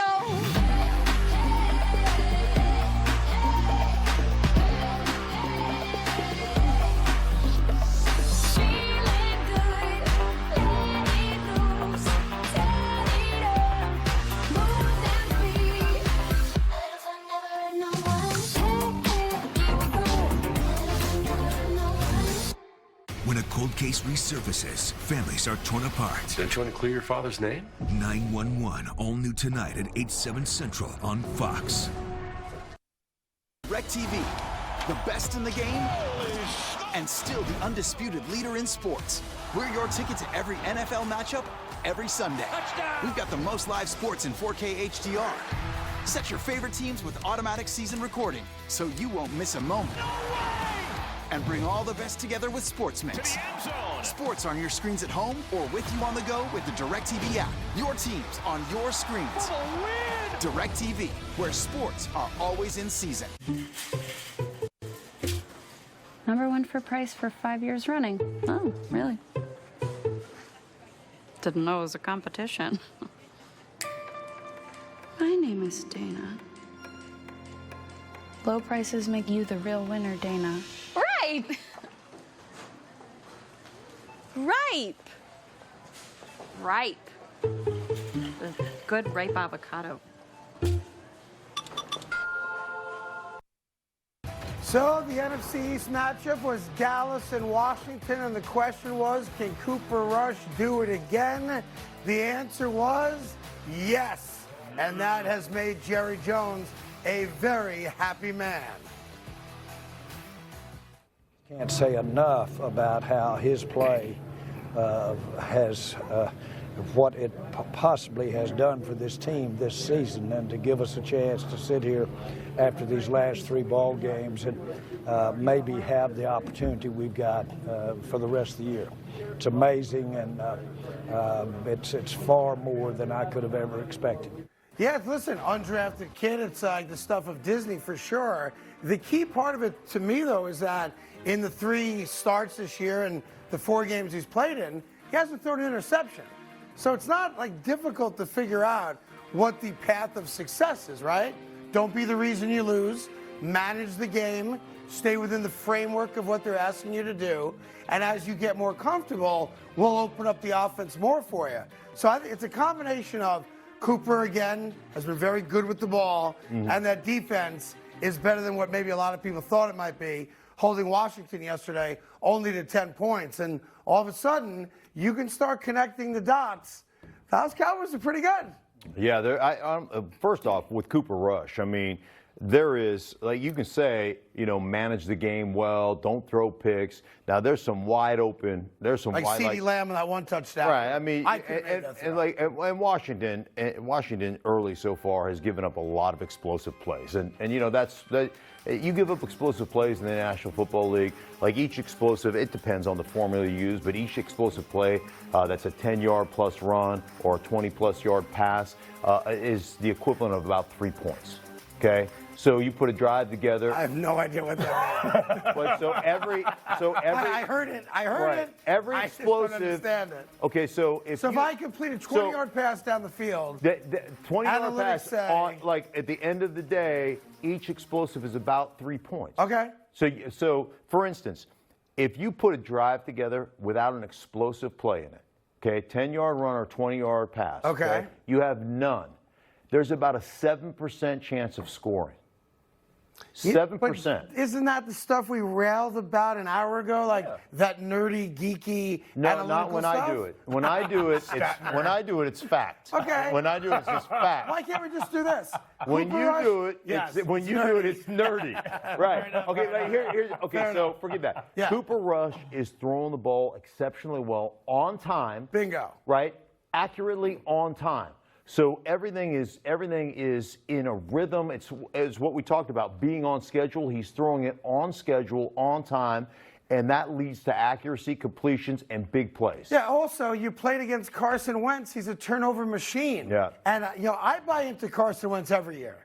I do. Big guy. He had like an MVP-type season going on. Every year. I did it in Indianapolis last year. I don't know why. But every year I say to myself, this is the year. This is the year. Carson Wentz is going to put it all together, and every single year he lets me down. He's a turnover machine. He shouldn't even be in the league anymore. He got outplayed by an undrafted practice squad player. What? That's Cooper Aikman you're talking about, man. 4-0. Yes, I know if you're a Dallas Cowboy fan, listen, his money's no good in any barbecue restaurant in Dallas. I'm aware of it. There's also a line of guys who are now charging double in Dallas because they have one playoff win in 20 years. This Carson thing is a you problem. It's How's not that? it's not because you keep putting your faith in there. I have right? to. Why? Because I've seen it. He's done it. 5 years ago. But he shows you these little flashes of, that's a sexy Carson Wentz. And I wind up alone at night. Right, yeah. Right. Every night. That's your deal. That's like I said, that's a you issue. I'm going to start a little fraternity of guys like that. You know who's the first pledge class? Baker Mayfield. Of course he is. Jimmy Garoppolo. And Carson Wentz is the social chairman. That's how bad it is. What about Mitchell Trubisky? He's not allowed in this fraternity. Yeah, we sent him right over to the sorority across the street. So he got benched in week 4, and that was planned by Mike Tomlin. I don't care what he says. I like what Jerry Jones said, though, because A, it's a great story, but B, they're winning games, and at least arguably their best player isn't on the field. So I don't think it's 1 + 1 = 2 necessarily, but you have to assume when Dak comes back, whether it's this week, next week, whenever it is, that Cowboy fans have a lot to be pretty happy about. I mean, I think, I thought that what was going to happen is eventually Jerry Jones, they'd lose a couple of games, and Jerry Jones would start at quarterback, Like, he'd have this uniform on, it would look like he had a load in his pants, right? I'll tell you this right now. There's no doubt that he has role-played that before. Right. He's like, honey, come over and snap the ball. Right. Let's go. I can just see no it. doubt he's done that. Blue 80, blue 80. Sweetie, would you like a hood? Right? So, yeah, I'm sure that he's been he does that in the shower. I'm sure that he does it in the shower. You should do more TV on no sleep. All right, from the Cowboys being 3-1 to the Eagles with a 29-21 win over the Jaguars. When you win games, as I was pointing out earlier, as you guys all know, it covers bad coaching decisions, it covers warts, covers turnovers and whatnot. Nick Sirianni with the Eagles made one of the silliest coaching maneuvers, I thought, late in the game, which gave the Jaguars a chance to only be down 8 instead of 9, which would have sealed the game. But no one will talk about that last decision on whether or not to kick a field goal, an extra point, or go for 2, because the Eagles won. Here's the best part of this game for Eagle fans. They were down 14-0, 11 minutes into the game. The rain's coming down sideways, as the reporter said, and you're like, this might be the game. Every team has a game. It's just not clicking. You don't get off to a good start. You're chasing, and you never quite get it together. And they went from down 14-0 to outscoring the Jaguars, helped by a lot of turnovers, to be fair, 29-7 the rest of the way. Again, that's what really good teams do, especially at home. And I think the Eagles are a problem. And they're only going to get better and better because we forget how young Jalen Hurts is, how this is their first year with A.J. Brown. Sanders ran for like 150 yards yesterday. Right. And they're a complete team. Right. There's no question. Here's what I think about them, because I've done a couple of their games. Yeah. You're usually either big or strong or fast and athletic. the Eagles are a problem because they're big, strong, fast, and athletic. Yeah, they got it all. They have got it all. They are loaded. So they control both lines of scrimmage. There's no question about that. And Jalen Hurts, like, I asked Nick Sirianni, I go, what's his ceiling? He goes, I don't know. I don't know what his ceiling is because, you know why? He goes, because every day comes in and gets better. Like, you look at Jalen Hurts, man, he is a CEO. Like, I almost did a victory lap. I got him to smile in a meeting, and I did a victory lap around the room. He's like, that guy. He is that guy. He is so laser focused. And, you know, he's the son of a coach, so he's been coached his whole life, right? And think about this. This year is the first time since he was in high school where he's had the same head coach and the same play caller in a season. Really? Wow. Yeah. So since high school, his Alabama days, there was a different offensive coordinator every year in Alabama. And then he went to Oklahoma. Right. Different head coach, different play caller. This is the first year Nick Sirianni and Shane Steichen have been together. So there is this, you see this exponential growth. And the one question that everybody asked was, can Jalen Hurts lead us? Well, that was the biggest question mark going into this year because they have all the weapons around them. Yes. They have depth at wide receiver. They can run the ball. Their lines are good on both sides, but nobody knew. And then what's funny to me is this kid apparently has had a work ethic since he's born. And now all of a sudden people are talking about, first guy in, last guy out. All the veterans respect him. He puts the time in. Right. It's like he's the anti-Kyler Murray. He's putting in more time than anybody. But listen, they put a 4-hour deal in his contract where he has to actually leave. Go home. Like, you got to go home for 4 hours. You got to go home. Yeah. Please go home or go with Devontae to Wawa. Get a turkey sandwich. Yeah. Come on, man. Get out. Go date somebody. Hit a strip club. Make it rain. Do something. But this kid's all football. And I know they referenced it in the broadcast yesterday, all the different coaches and coordinators. Yeah. To be fair, though, it's like a Hall of Fame roster of coaching. So he's been around really good people. No question, but every year there's a different nuance, right? There's a different terminology. There's a different way to think about, curl flat's curl flat, right? You put it in, it's day one installation, right? So, you put these plays in and everybody runs them. Right. But there's always a nuance. There's always something we want. There's always different footwork. There's always all this stuff and then it becomes one of these things like, okay, I used to run it like this, but now I have to run it like this. But we used to call it this. Now I have to transpose it as this. And there's a lot of mental gymnastics that go on in this game when you're in different systems all the time. Part of the win for the Eagles also give their defense a lot of credit. Trevor Lawrence was 11 of 23, 174 yards. He did have 2 touchdowns, but he had a pick, and he had 4 fumbles. He lost all 4 of them, and that is a recipe for disaster, which is why your Eagles, people in Philadelphia, who, by the way, I told you that they would stand up and cheer for Doug Peterson. You're right. And they're starting to shed the image of being animals. No, they're not. No, they're not. No, they're not. You're still a bunch of animals. But you did the right thing by Doug Peterson. Here's what I like. Here's why I like Philly fans better than New York fans. You hate New York fans. Well, no, because New York fans are fake tough. What? There's a part of that. I'm like, go ahead. Okay. I'm not offended yet. So New York fans, like if you say something that's true, like they talk really tough, but you say something that's true, then they just get mad at you, right? Yes. They get mad at you as a person. Like, you can't talk about my team that way. Here's what I like about Philly fans. Like, you can offend Philly fans, but if you're telling the truth, they're like, "Oh, you son of a!" But you're right. They'll just go. They'll go. You're right. Our team sucks. I guess it's not good. That comes with the missing chromosome. Oh, okay. Is that what that is? Okay, I did not know how that worked. As you know, college football is very big on Fox and FS1. So if you allow us, Cody scours the internet for a video that we have to see, so we don't sound like we're the odd man out when we get to work. Go. One thing as football fans we always love. Hurdles and always a stiff arm. And we got the hurdle of the year at the UCLA game, my alma mater. This is an unbelievable hurdle. When I say unbelievable, I mean he jumps over this guy in ways that I don't think I remember. Okay, that's not the play I sent, but what are you going to do? It's a very nice play. Definitely not the one we were talking about. Well, he went a little side hop on him, right? Not the play that we sent. But what are you going to do? There was a sweet hurdle, and just Just enjoy Believe me. Yeah. Now I got to go to work, and I'm going to be the one guy that hasn't seen the hurdle. But I saw that juke right there. Nice juke. All right, let's go to the next one, man. All right, well, we were talking about on this show last week about how one-handed catches is kind of becoming an epidemic. Because of OBJ, yes. But this is a pretty sweet one-handed catch in the Liberty game. It might be the best one of the year, and we've seen some pretty sweet one-handed catches. It is as clean as it gets.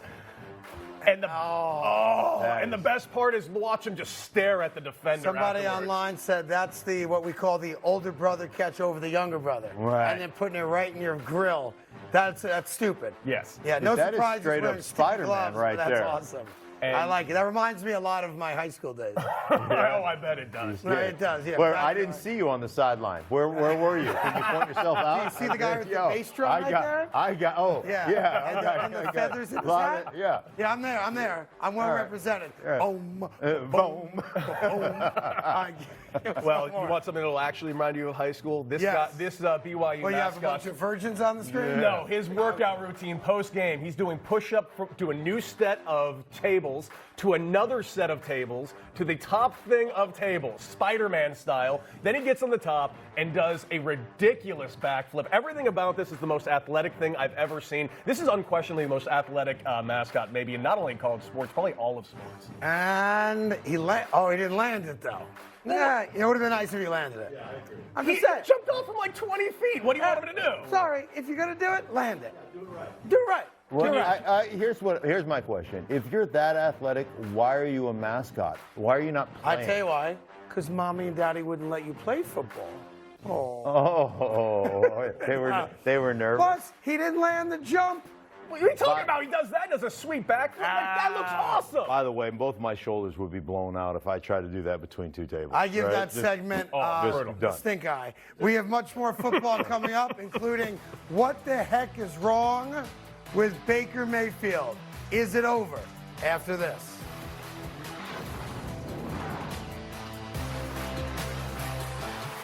When we were a motorized bicycle company, they said that's fine for the streets, but you'll never win a race. They said motorcycles are one thing, but you can't make cars. All right, you're a car company, but you won't win Formula One in a hybrid. Well, you'll never compete off-road. What about when there is no road? No gas. They've challenged us to do a lot of things. What will we do next? Honda, the power of dreams. Sometimes we go too far. I have, and that's why Taco Bell has hired me to make an apology for them. Go ahead, say you're sorry. Huh? Taco Bell went a bit crazy with its breakfast. It was too much. What you need in the morning is tasty, simple food. Fluffy eggs, melty cheese, sausage, hash browns, maybe wrap it in a warm tortilla. That's a breakfast crunch wrap. Well, they should open a restaurant that only serves those breakfast crunch things. You riffing, or is this part of the commercial? I don't know. I didn't read the script. If you watch football on TV, you need Fubo TV. The most college football you can get without cable. Stream up to 4 games at once with multi-view. Try free at FuboTV.com. Can you believe this? Doug Flutie and Frank Thomas. You guys look great. Once I turn 40... Let me guess. Less energy? Less drive? Definitely. It's not your fault. It happens to every man. Testosterone levels drop as you age. Happened to you guys? Yep. So what did you do? We got Nugenix Total T. To get your complimentary bottle of Nugenix Total T, text SURGE to 231231. This unique man-boosting formula is powered by Testofen, a patented key ingredient clinically researched to help increase testosterone levels. That does it. I gotta get Nugenix. Just send a text for a complimentary bottle. And by the way, she'll like it too. Get your complimentary bottle of Nugenix now. Text SURGE to 231231. Text now and we'll include a bottle of Nugenix Thermo, our most powerful fat incinerator ever, with key ingredients to help you get back in shape fast. Absolutely free. That's SURGE to 231231. Nobody does anything perfectly the first time, or the second, even the third. We learn from mistakes. But when it comes to retirement planning, who can afford mistakes? Smart Asset can help you avoid those unpleasant mishaps with a free guide, The 7 Crucial Mistakes of Retirement Planning. We also match you with up to 3 vetted fiduciary financial advisors who can help you achieve your retirement goals. Using Smart Asset is free with no obligation. Discover what others learned the hard way at smartasset.com. We always believed the welcoming spirit was a small town thing. Turns out, we were wrong. Wherever Jim Beam is welcome, you'll be welcome too. The NFL is back in London. Giants. Throws it left and makes the catch. Packers. And there it is. It's Sunday morning football. Sunday at 9:30 a.m. Eastern, only on NFL Network. We've been friends for so long, and I guess what I'm trying to say is I love... You didn't use Credible.com for your personal loan, and now you're getting nonstop spam calls. Yeah. It's either credible or it's not. Credible.com. Being hurt in a car wreck can make the bottom fall out of your life. Missed work and mounting medical bills can cause you to lose everything. Don't let a car wreck your life. Call Lerner and Rowe today for a free consultation. Call 222-2222. Now handling Zentek cases. So, what's stopping you? Is it the name? What's a dump anyway? Hey, it's a legit furniture outlet. Stuff's not made for this outlet. It's brand new, brand name, but it's always off price. There's acres and acres of great finds. Do your own research, draw your own conclusions. Don't miss a good thing. Stop overpaying for designer furniture and get what you truly want and need. Are you bold enough to shop there? To the dump, to the dump, to the dump, dump, dump.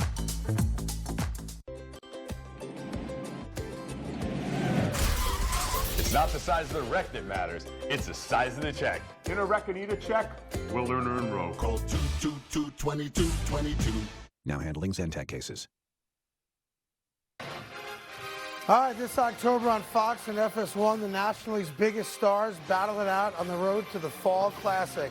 It's the National League Division Series beginning October 11th, only on Fox and FS1, and that National League East is still up for grabs as the Braves swept the Mets over the weekend. So I think their magic number is 1, and it looks like the Mets will be the wild card, and they might win 100 games in being the wild card. Well, a guy that's never going to win 100 games in his career if he keeps playing for bad teams like he is my main man Baker Mayfield, who again threw for less than 200 yards, again lost, again has a terrible second half, and they started booing him.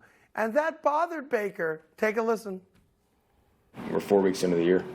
You know, we can sit here and let you guys pile on us, or we're going to come together as a locker room. That's exactly how we're going to handle it. I don't really care about the fact that our fans are booing or what's going on. We're going to figure it out. And when we win, it'll still be just us in the locker room. And that's really all I care about. So we're going to be just fine. The boos really don't affect you at all? The boos? Did we go down and score a touchdown after they started booing? Yes. Wow, I mean, it's the classic mistake of attacking the fan base. Where did I throw a touchdown pass after they booed? That was kind of the setup there. Yeah, you did. And then you didn't throw another one. They lost 26-16. They're 1-3. And Baker Mayfield, I hate to say this because I'm a Baker guy, I believed in the concept of Baker Mayfield, has been part of the problem. And we can talk about McCaffrey not putting up the numbers he's put up earlier in his career. We can talk about they only have one guy to throw the ball to, and Robbie Anderson. But Baker Mayfield has not gotten the job done. And memo to Baker and every other professional athlete, we have never lost the game. We're undefeated as fans. As soon as you make it us versus you, you lose. Good day, sir. You get nothing. And that's where he's at. I get the frustration. I even respect it. But it's not, you deserve to get booed. We pay a lot of money to watch you play your game. Mm-hmm. If you play like crap, we're going to let you know we're dissatisfied. Yeah. You know that. Well, anytime you go, you guys in the media, that's the first thing that rails on. Like, my big thought process is this. There's nothing you can say about me, right? There is not one thing you can say about me that I'm not going to be 10 times harder on myself. Right. Right. You know when you stink. Right. And the bottom line is I'll accept that. I'll wear it. And you know what? I'll try to. But it's not about the media. It's not about you guys are piling on us. You sound like a child. Yeah, well, I mean, he is. You do. Right. You sound like a petulant And to come out child. and say, hey, I threw a touchdown after I heard them booing me. You threw one touchdown pass, man, and like 30 interceptions.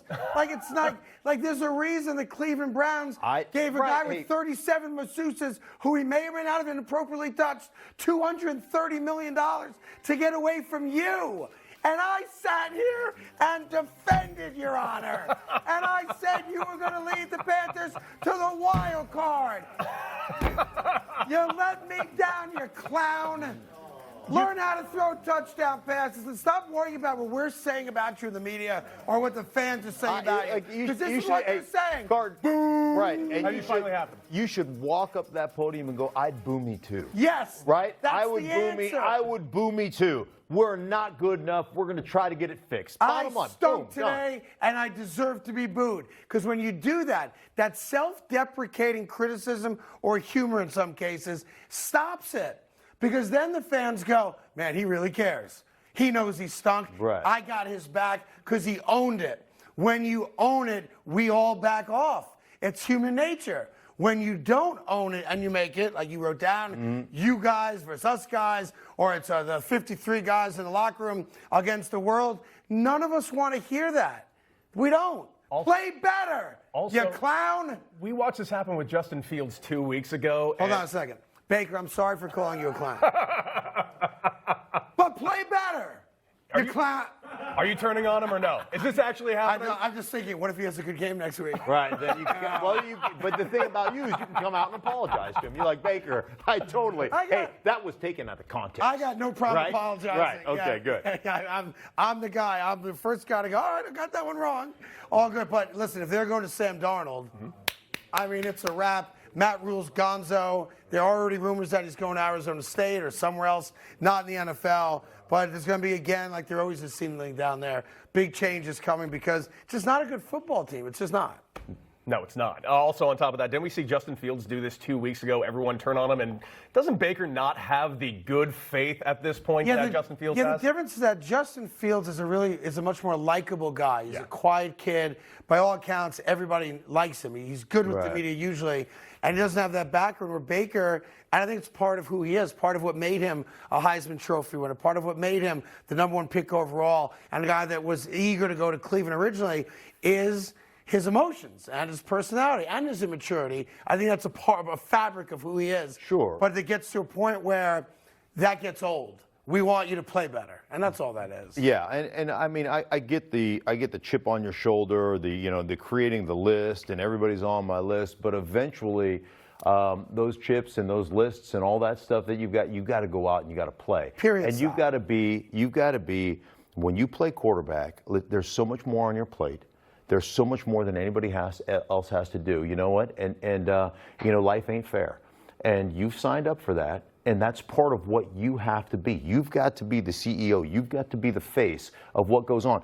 And when things go great, here's the quarterback rule. When things go great, you deflect all the attention. You say, man, my O-line did a great job. Man, we really ran the ball. Wow, my receivers are bailing me out on some bad decisions.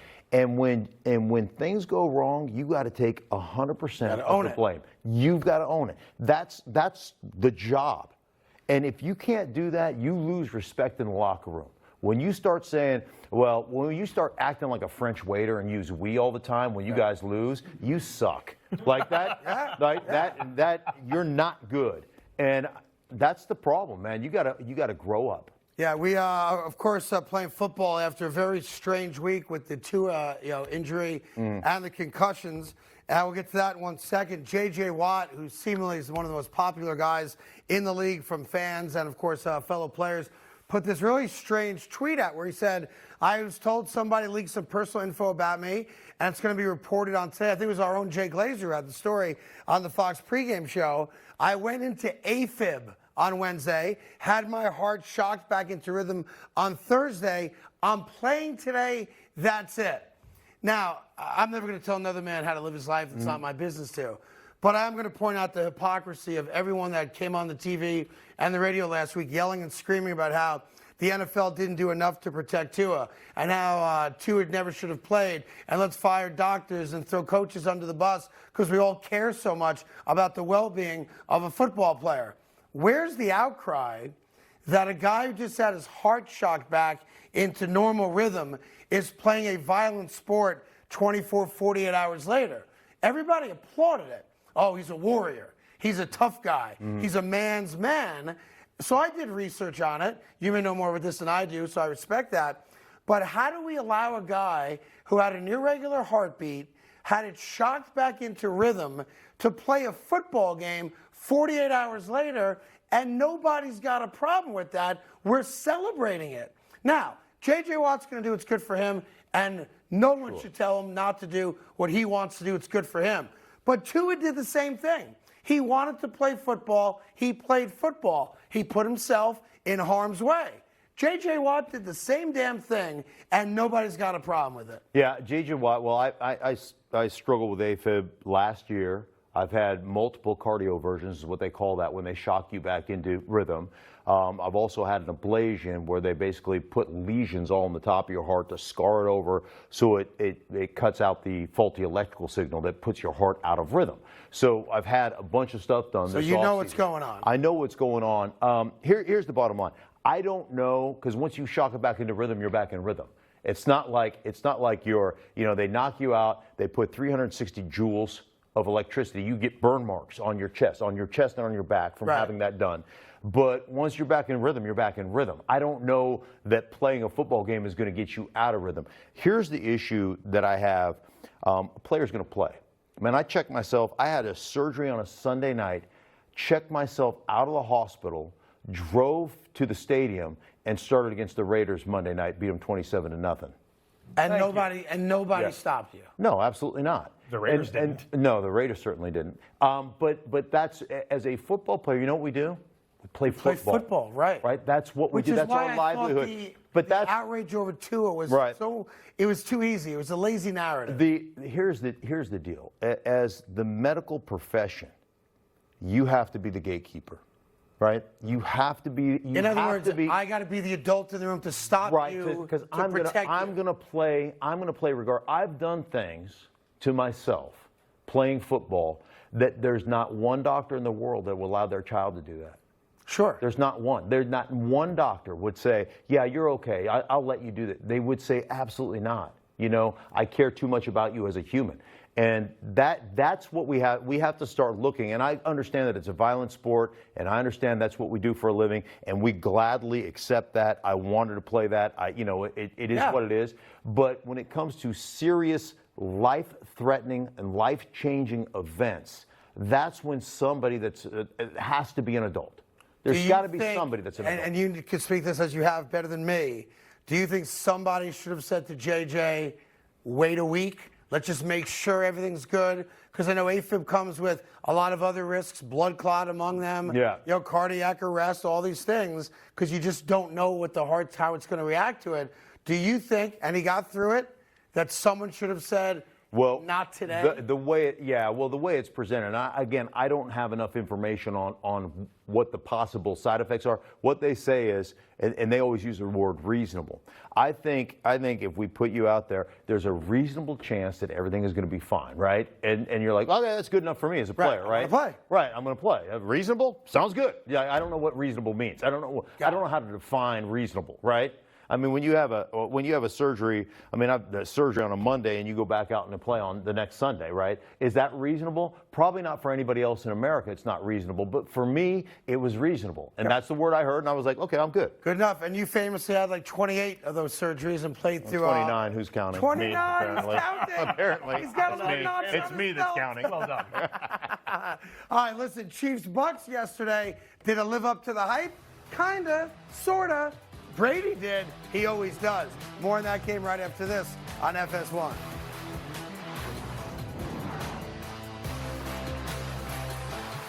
Want it, full-time fans. must be enthusiastic problem solvers, possess strong communication skills, and happy to work weekends. Modelo, brewed for full-time fans, brewed for those with a fighting spirit. Football, beer, wings. Yes. Boneless wings on pizza. TVs, overtime, wings on pizza. Sauce, friends, wings on pizza. Wings, pizza, pizza, wings, wings, beer, and now pizza! B-Dubs is the only place for football. Subway's dropping 12 new subs for the all-new Subway Series menu. The new Monster has juicy steak and crispy bacon. But what about the new Boss? It looks so good. It makes me hangry. Settle down there, big guy. The new Subway Series. What's your pick? Team, I need a volunteer. We need promotional products. I'm on it. 4imprint makes promotional product success easy. For high-quality items, go to 4imprint.com. 4imprint, for certain. This is Fubo TV. It's a better way to watch live news, shows, and sports without cable. Watch multiple games at once with Multiview. Try free at FuboTV.com.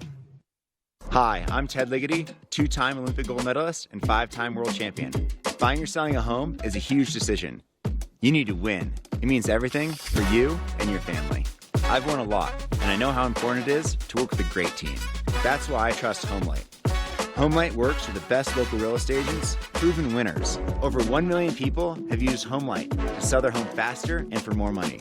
It only takes 2 minutes, and it's free. Get started for free at HomeLight.com.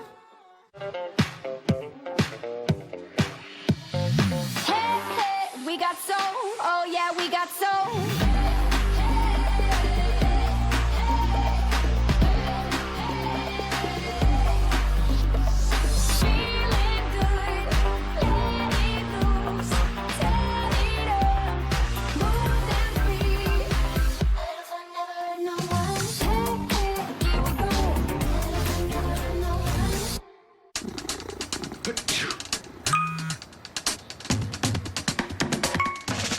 New Astapro Allergy. No allergy spray is faster. With the speed of Astapro, almost nothing can slow you down. Because Astapro starts working in 30 minutes, while other allergy sprays take hours. And Astapro is the first and only 24-hour steroid-free allergy spray. Now without a prescription. Astapro and go. Can you believe this? Doug Flutie and Frank Thomas. You guys look great. Once I turn 40... Let me guess, less energy, less drive? Definitely. It's not your fault. It happens to every man. Testosterone levels drop as you age. Happened to you guys? Yep. So what did you do? We got Nugenix Total T. To get your complimentary bottle of Nugenix Total T, text FORT to 231-231. This unique man-boosting formula is powered by Testofen, a patented key ingredient clinically researched to help increase testosterone levels.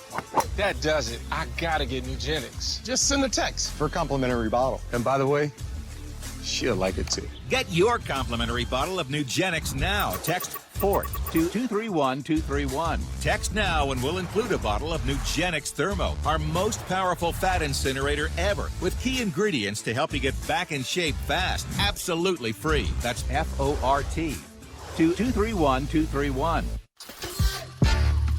Fiverr freelancers developed my app exactly as I envisioned it. All I did was log on, I found freelancers, I picked the one that would fit my budget and the one that had great reviews. Join Fiverr today and get something going. October 15th, one of the most feared heavyweights in history is back. Deontay Wilder squares off with Robert Helenius.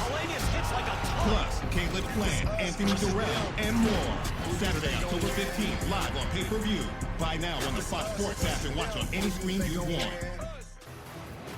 All right, listen, you got 72 points. So from that standpoint, you got the offense we all love. Welcome back to the Carton Show.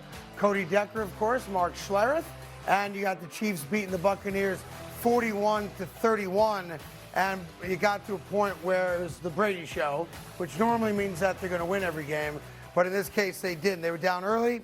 Obviously, Tampa Bay fumbles the opening kickoff. Kansas City 2 plays later is in the end zone. It's 7-0. It's 7-3. It's 14-3. Off to the races goes Kansas City. But Tampa Bay kept it close where you thought maybe if we get a turnover and then Mahomes gave you one, we get back in it, and they just never got back close enough to really have a chance to win the game. And check this out. Leonard Fournette's a stud. Everybody loves him. 3 yards. We had 3 yards rushing on the Tampa side of things, and Tom Brady had to throw the ball 52 times, 380 yards, and 3 touchdowns, and it didn't matter because Mahomes and the Chiefs were just better.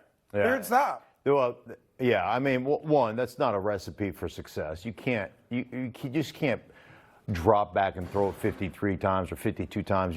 Something's going to happen that's going to be bad, but it really is about Mahomes. I mean, the guy is just a freak show. I think in the red zone, on the goal line, they're the most creative team in football. And there is some football hubris there in that we're going to win the way we're going to win. Like Right. sometimes, the game against the Indianapolis Colts, they end up losing that game. There are sometimes they just refuse to run the ball. They refuse to do things. That's Andy Reid's right, kind that's of MO just Andy sometimes, Reid, too. but I will tell you, 15 is he makes the most ridiculous plays on the planet. The guy is You know, not it's funny. human. I don't know if I've ever seen a team in my lifetime like the Chiefs where I'm shocked and disappointed if they don't score in every drive. Like, what do you mean they got stopped? They went 3 and out. Right. That's impossible. And that's based not on the talent around him. That's based on Mahomes. I've never seen anything like it in my life. Show the play, guys, from yesterday. I know you had it up there a minute ago on one of the Mahomes touchdown passes, I think to Hilaire, where he's coming out right. You know, it's like second Right. and goal. And he just does things that you can't teach, B, you can't defend. There's a spin, a jump pass, play stays alive. Boom! There's your spin. Is he going to run it? He's not going to run it. And it's just different. Like, no one else does that. Right. How about, like, for me, it's spatial awareness. Like, how is it that in your mind, and you've got to have, like, I'm not that bright. Like, I prove that on a daily basis, right? But how in your mind can you sort out where everybody's going to be? Right. Right, and that's not like I have the greatest periphery vision or what. That is, I know where dudes are supposed to be based on this play, based on the design of this play. I can tag every route. I know where they should be. If I scramble, I know how guys are going to react. And all of a sudden, you turn your back to the defense, you flip it around, you get, oh, whoop, there it is. There it is. Yeah. And like those things to me are Yeah, but that has to come, like as much as a lot of this with Mahomes is him improvising and just using his ridiculous God-given ability to extend plays and make a play like that. Like, Right. you can't practice that play. No, but my gut is their success is based on practice. Sure, but here's the thing is that he can dice you up from the pocket. He's got that ability. He has, he understands the game in totality, right? He's got this great global perspective of what's going on. He knows where everybody's supposed to be. But when he improvises, he keeps that. Like most guys, when they improvise, I always say, like, can you still improvise and still play the game from the neck up as opposed to the neck down? Most guys, when they improvise, athleticism takes over. Kyler Murray. Right. They're just going to go scramble around. They're going to go make a play with their And body. when you think about the great improvisers to jump on your line there who play from the neck up, it's Mahomes and Zach Wilson. We're seeing a lot of similarities now. Yes, in what Zach Wilson's yes. doing It's very. for the New York You know what? Jets. I was just not thinking the same thing. I got you. I Yeah, got you. yeah. Meanwhile, maybe the best game of the day yesterday is the game that nobody watched. It was the Seahawks and the Lions. 3 quarters in, Geno Smith, the worst quarterback in the history of football, had a perfect quarterback rating, and it's a 48-45 finale. Really, just a back and forth, back and forth, back and forth. But then Seattle fans got scared because DK Metcalf, you'll see here, was being taken off the field on a cart. What did he hurt? His ankle, his knee, his shoulder. He explained it to everybody what was happening with this tweet, which, as you can see there, says, if I had walked, I wouldn't have made it. And here's what he said about it right after the game. You put a scare at everybody when you got carted off the field there. Is that just... Yeah, I mean, I was hurting. I had a little tummy ache, had to get it taken care of. Was that valet service you got the call? See, I didn't even ask for that. I was going to jog off the field myself, and then, Strick was like, we got a cart for you. And I was like, hey, might as well. Is this the longest place to go from the side? Yes, it was, yeah. So when I was on the cart, I was thinking like, yeah, it was a good thing we had the cart on standby. Well, we've all been there. So in other words, just to decipher that for you, Mother Nature was calling. They saved his ass, literally, and they got him into the locker room. He did what he had to do, and he came out. But for a brief second there, Seattle fans were like, oh, my God, our best player, what happened, right? Yeah, exactly. And I listen, man, I like to consider myself the Jason Bourne of pooping. Oh, wow, that's a new one. Yeah, no, I am like, I've got like a 7-minute window. When I got to go, I got 7 minutes before I soil myself. So, and I just have this innate ability to find instantly. I know where, I've never even been in this studio before, but I could find a bathroom within 30 seconds. So I'm like Jason Bourne when it comes to that. And he was very clenchy. You could see, he was very clenchy. Which is why on the cart. Riding there versus running there. Right. Yes, very key move. Yeah. As a Jason Bourne, that's a key move right there. What color pants were they wearing? I don't even know. Was it white? White. Get him the cart. Get him the cart. As a matter of fact, Cowboys and Eagles next. I gotta go. Cowboys and Eagles next. I gotta go. They're coming up. NFC East. Where's the bathroom, Schlereth? You said you knew where it was.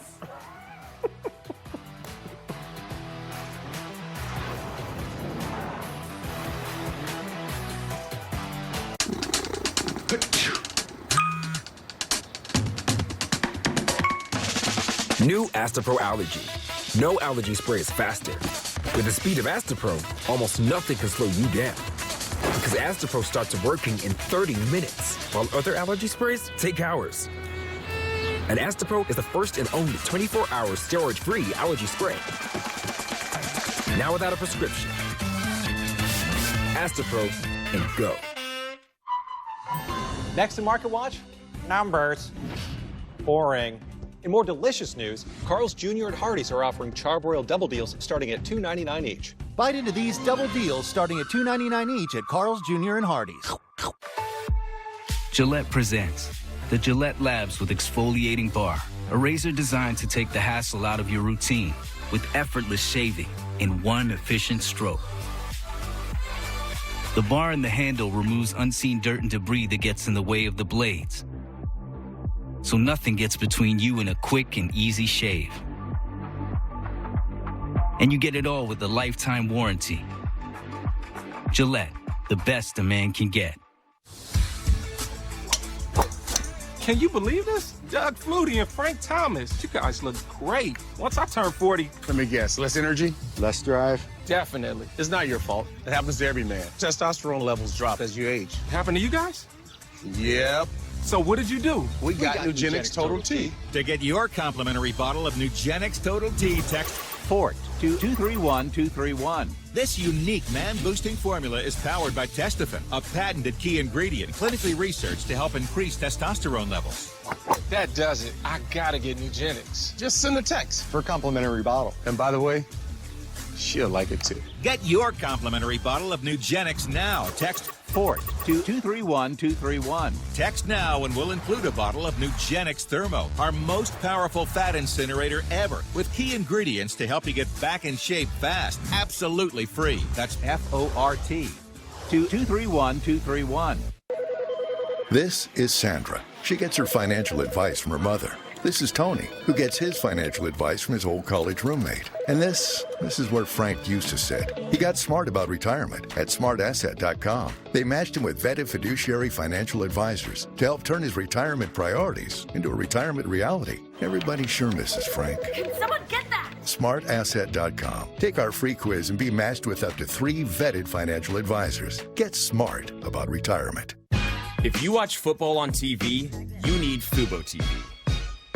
The most college football you can get without cable. Stream up to 4 games at once with multi-view. Try free at FuboTV.com. This LA team gets star after star after star, which used to be the model for Dallas. CeeDee Lamb is now the guy. We know that Jalen Ramsey is the guy. So who's winning that matchup? The brighter the stage, the better he is. That's Jalen Ramsey. The NFL, Sunday on Fox, home of Super Bowl 57.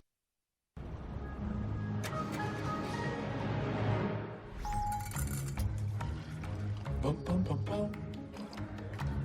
Bum, bum, bum, bum. Bum, bum, bum, bum.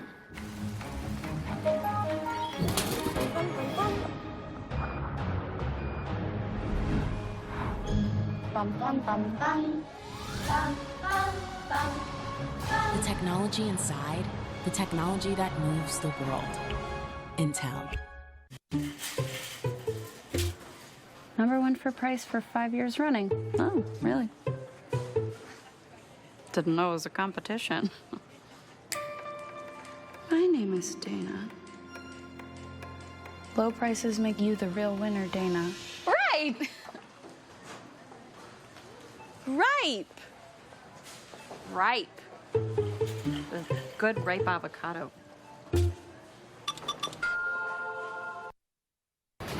The Dallas Cowboys are back, but are they for real? They beat Washington yesterday, even though they got outgained by the Commodores. The good news for Dallas is that Washington had 11 penalties for 136 yards. Welcome back. It's the Carton Show. Mark Schlereth, Cody Decker. And I think the NFL is always better when the Cowboys are involved, because either you hate the Cowboys, so it ticks you off, or you love the Cowboys and you think, this is our year. It's like praying to St. Jude, the saint of lost causes. You know, the Dallas Cowboys are going to fight. No, they're not. They're not. But in the meantime, them being competitive, I think, is good for the NFL. What Cooper Rush is doing is crazy. You know, he outplayed Carson Wentz. He's outplayed virtually every quarterback he's been up against, Joe Burrow included. And this team now is saying to themselves, hey, we're 3-0 with Cooper Rush. We've got the Rams and then the matchup everybody's waiting for, Cowboys, Eagles. You know, the first time they'll play against each other this year. How good are the Dallas Cowboys, especially when you consider Cooper Rush is getting all the attention, and rightfully so. What he's doing is crazy. Undrafted kid, 5 years on practice squads. The Giants let him go. Dallas has him. He never gets to play. Got cut before the season began. But the real kind of, you know, I don't want to see how the sausage is made, kind of behind-the-scenes stuff. That defense is damn good. They held Washington to 10 points. Yeah, the defense is good, and obviously, you know what, they've got guys that can, DeMarcus Lawrence can rush the passer, Odighizuwa is a really good player inside, and then you've got Micah Parsons, who is just a freak show. You can put him anywhere, any matchup you want. You can run him in a spinner situation where he's off the line of scrimmage. You can get him on the end in a matchup one-on-one with the tackle. He's just an exceptional, and he's super smart. He really understands the game at a much deeper level. And then they've got guys in the back end with ball skills. But the Cooper Rush thing, to me, is what's interesting about Cooper Rush is that when you play a backup quarterback, your whole philosophy is just don't let that guy screw things up, right? Right, sure. Right? I mean, manage the game. Right, manage the game. We're going to run the ball. We're going to play great defense. We're not going to put him in harm's way. They've opened up the offense. They're just letting him, I mean, they're letting him. And what's interesting, sorry to interrupt you there. No, the crazy thing about Rush is that, you know, it's a great story. So sometimes we like to overstate a great story. Like statistically yesterday, you throw his numbers in the trash. They weren't great. He did have 2 touchdowns, 0 interceptions. He hasn't thrown a pick yet. That's the key. And if I gave you the numbers, if I told you that, you know, the Dallas Cowboys were going to run for 60 yards yesterday, if I told you that Cooper Rush was only going to complete 15 passes yesterday, you would have told me, most likely rightfully so, all right, that's a tough game. They lost that one, but they didn't, and they won by 15 points. Right. Right? Well, the throws he did make were absolute dime pieces, and they were down the football field. They were explosive plays. And so, I mean, that's one thing he has done exceptionally well so far, and decisive. I mean, his decision-making, he knows where he wants to go with the football, and he gets it there. Yeah, another thing that came out of that game, Washington's another one of those teams. You add them to the list. We're close. We're close. You know, we stop all the self-inflicted penalties. We're pretty close. No, you're not. No, you're not. Because every year I buy into the notion that Carson Wentz is going to dominate football games, and every year I get let down, and this year is no different. You are a two-horse race right now in the NFC East.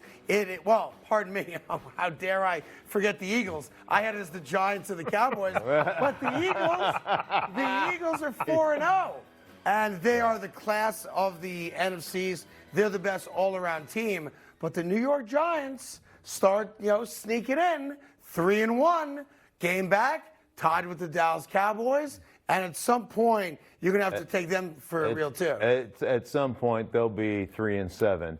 And excuse me? Yeah, at some point, I don't know that you've got to take them for real. Wait, by the way, I'm not a Giants fan, so you don't have to be negative towards New York on my behalf. I'm a Jet fan. I'm a lowly little Jet fan. Right? Yeah. So you can say nice things about the Giants. No, it's good. Like, I think what they're doing right now, I don't think it's sustainable, but I think what they've done so far has been really good. I think putting Saquon Barkley in a position to do what he does best in the running style that he likes, just this smart football. Well, Daniel Jones has played much better. They still can't protect him, so I don't think it's sustainable. But I will tell you, it's good. It's actually good to see these New York teams act. The league is better when New York is better. I'll be honest with you, right? Yeah. I always look at it like the league's better when the Raiders are good. Mm-hmm. The league is better when the New York teams are good. When the Cowboys are good. Right. When the league is better when Cowboys are good. When the Steelers are good. Those kind of marquee franchises that travel well. The league's better when they're good. Yeah, there's no doubt about it. I mean, it doesn't mean I like them, but it just means it is the way. It's the way it is. Listen, we got all week together. Yeah, right? All right. We got all week to figure this out. Right. Yeah. Don't worry. What are the Giants going to do now that they don't have Daniel Jones, who has an ankle injury? Well, he's day to day. But it's an ankle injury, and earlier you talked about how he can run. He can't run now. Well, listen, he can't. By the way, he did what a man does. All right. He taped it up and he got back out on the field, and nobody's crying that he might be hobbled for the rest of his life. He's going to be just fine. That's how you also win over guys in the locker room. Right, when you're down to, we have no quarterbacks left, Saquon Barkley's now running the Wildcat, and Daniel Jones is like, I'm good, coach. I'll come in. Veterans love that because that guy's got us, right? Sure. And he played very well. And listen, you got to take the Giants seriously because they're really, really well coached. Brian Daboll is proving why he was so coveted by a number of teams in the league. He's really good. Yeah, I think just from a design standpoint, and like I said, putting people in positions, really understanding because remember, when Brian Daboll was in Buffalo with Josh Allen, it's not the Josh Allen that we talk about right now. When they first started the first 2 years, there were still question marks. He was wrong. As they were figuring out how to put him in the best position, how to create an offense that maximizes his skill set and mitigates the weaknesses. Yes. Now I don't know that there's a lot of weaknesses anymore, but that's what they did. Right. And listen, what helps Brian Daboll and the Giant offense out is the reality that Saquon Barkley is officially back. Like, he's got his speed back. Mm-hmm. He's not dancing. He's not spinning as much. He's taking on tacklers, and he's the best player on the field. He might be the offensive player of the year, this far into the season. And when you can give that guy the ball 30 times, 25, 30 times in a game, you're taking all the pressure off a quarterback who's historically been willing to make a bad decision. Sure. Then you saw yesterday, and you saw the highlight of it a minute ago, they called the same play twice.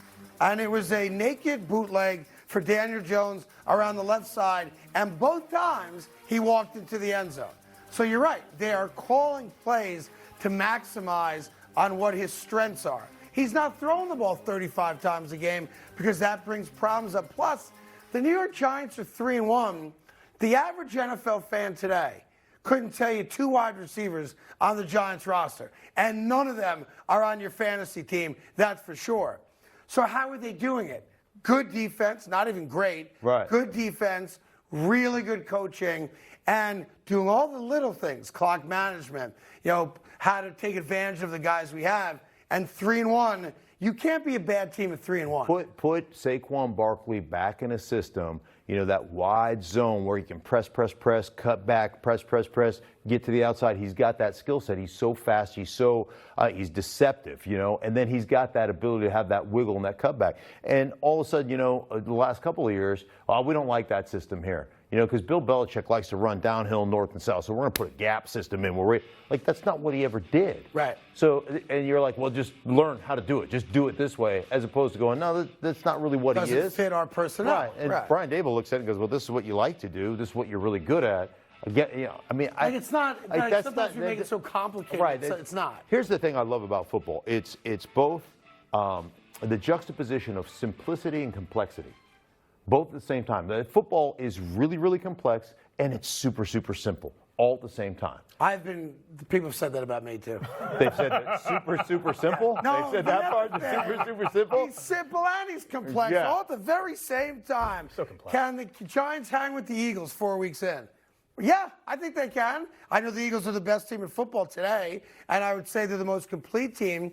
You know, what they did to Trevor Lawrence, who's coming off, 2 really good games as an NFL pro, and you've got, Doug Peterson there, so you have competent coaching, and I'm sure Jacksonville's beside themselves with, a fumble like that, which is no contact fumble. The ball comes out of his hands. The other 3, there was contact on the fumble. So I'm sure Jacksonville's saying to themselves, hey, if we don't turn the ball over 5 times, that's a different ball game. Of course it's a different ball game, but maybe we give a little credit to the Eagles' defense for causing those turnovers. Yeah, the Eagles' defense has been great that way. Strength, big, fast, athletic, 2 great corners, really good defensive line. But I will say this, going into this game, I had watched Jacksonville because I had done a game an Indy game. Yeah, and so that's where they shut Indy out 24-zip, and everyone said, whoa, wait. Right, so I watched them there, and I watched them play against Washington. They lost that game, but I watched them play against Washington. I'm like, there is nobody that's going to run against the Jacksonville Jaguars. Their defensive line is so stout. They're so good. And you know what? I'll go ahead. This may be the one team that has that ability. Not only because your quarterback can keep the backside, so from constricting. So when your quarterback has the ability to run, it's hard to get pursuit, right? Because you're worried about that. But the other thing is, as I talked about, strength, big, physical, but also athletic enough, speed, right, to get away from those behemoths in the middle and attack the C gaps, and then get people running and attack the backside C gap. That's what Philadelphia did, and they ran it exceptionally well against a team at the end of the year is probably going to have the best, if not top 3 or 4 run defenses. You think so? Oh, ain't no question. There's very few teams that will ever run it effectively against Jacksonville. They're really built that way. Well, Miles Sanders ran it effectively. Yes, he did. That was the strength of their game yesterday, and it didn't start off pretty. I always think, it's one thing when you're a bully and you get up, 3 touchdowns on a team in the first half. It's easy to coast to a win. The Eagles, their first game of the year against the Lions, they're up 24-3, whatever it was. The Lions come back, but too little, too late, right? Right. So you coast a little bit. Yesterday was the first time that this Eagle team was down, and down big. It was 14-0 against them in their own building. Crazy monsoon rain. They didn't panic. They kept to their game plan, and they systematically destroyed Jacksonville from that point on. Well, think about it. In their last 2 games before this game, I think they were up 24-0 in the 24-7 against Minnesota in the first half, I believe, and they were up 24-0 against Washington. Yeah, they had scored 24 first-half points in all 3 games. And didn't score at all in the second half, like you said, to your point, coasting in that second half, right? After compiling that lead. To come back from 14-0, to have a couple of mistakes, to have the pick 6 that was returned, to have those things and be able to say, hey, man, that's all right. We're going to be fine. We'll stem the tide, and good things are going to happen to us as an offense and a defense. I guess the big question now is everyone said coming into the year, oh, the AFC West, oh, the AFC West, boom, to the AFC West. The NFC East, as it always has been, is where champions will be conquering and doing good things and raising trophies and banners and spiking footballs. AFC West. What a clown show. Hey, you guys, you experts like you, convince me that the AFC West, ooh, the Chargers, ooh, Justin Herbert, the Raiders, they got Devontae Adams. You said they're going to be 6-3. Wait a minute, here comes Russ. Let the big dog eat. I'll give you that one. NFL football goes through the NFC East. The Eagles, the Giants, and the Cowboys. All 3 of them good enough to beat the best the AFC has, other than the Chiefs in a Super Bowl. Oh, yeah, well, the Chiefs are in the AFC West, right? Well, listen, man. I kept them out. I don't know how you sleep at night. Here's the deal. I kept them out. Here's the deal, because I did not fall for the hype. Like it really, of the AFC West? Yeah, really good quarterbacks. But I know one thing: the Chargers are going to charge her, right? They're going to find a way. They're going to find a way to lose games. That's what they do. And the Raiders, the Raiders going to Raider. Right? That's it. That's AFC West. Right, yeah. Suck it, AFC West. You're a one-team town, and that's all you are. Coming up, more from around the league, of course. We have a pick. The guys do their pick on tonight's game, and a sound that's going to make you say, there's no way he just said that. What were the Ravens thinking yesterday? Doesn't make any sense.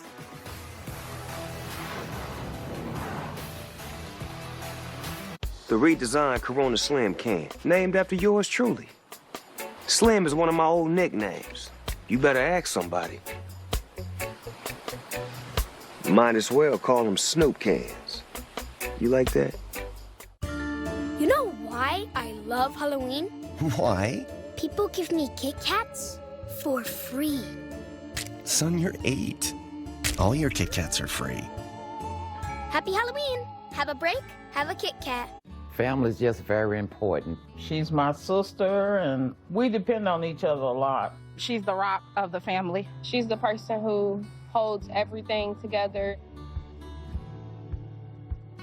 It's a battle, I'm gonna be there.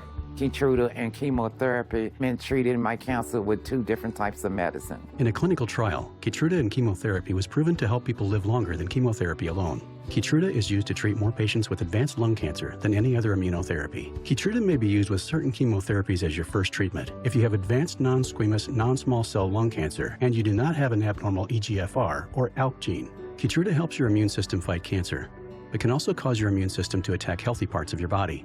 This can happen during or after treatment and may be severe and lead to death. See your doctor right away if you have cough, shortness of breath, chest pain, diarrhea, severe stomach pain or tenderness, severe nausea or vomiting, headache, light sensitivity, eye problems, irregular heartbeat, extreme tiredness, constipation, dizziness or fainting, changes in appetite, thirst, or urine, confusion or memory problems, muscle pain or weakness, fever, rash, itching, or flushing. These are not all the possible side effects. Tell your doctor about all your medical conditions, including immune system problems, or if you've had an organ transplant, had or plan to have a stem cell transplant, or have had radiation to your chest area or a nervous system condition. It feels good to be here for them. Living longer is possible. It's true. Keytruda from Merck. Ask your doctor about Keytruda. The new Subway Series menu, the greatest sandwich roster ever assembled. Tony the new Outlaws got double pepper jack and juicy steak. Well, let's get some more analysis on that, Chuck. Pepper jack. Tender steak. Very insightful, guys. The new Subway Series. What's your pick? Rates may be rising, but with Rocket, you have an advantage. You can lock your rate for 90 days while you search for a home and refinance to a lower rate later with exclusive savings. That's the Rocket advantage. Call 8336-ROCKET today. Roman Reigns, Logan Paul, face to face in the ring for the first time ever. Get ready, you fight to the end, better knock 'em out. Start Saturday strong with Fox Big Noon Kickoff and Rise Brewing Company. Use Fox Big Noon Kickoff to hashtag your pregame party. Show us how you rise and grind. Watch Big Noon Kickoff, Saturdays at 10 a.m. Eastern on Fox. Minwax has a challenge for you. Open a yellow can and keep on finishing. Keep on finishing this and this.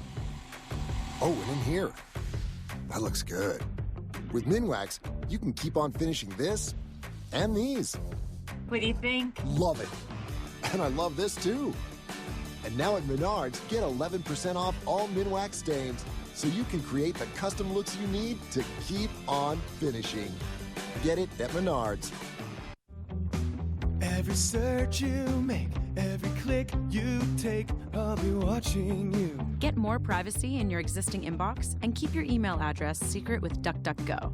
The DuckDuckGo app offers email protection, which removes trackers before forwarding emails to your regular inbox, and lets you generate multiple protected email addresses, all for free. Stop companies from watching you by downloading the app today. DuckDuckGo. Privacy simplified. All the hard work for the whole season, right here.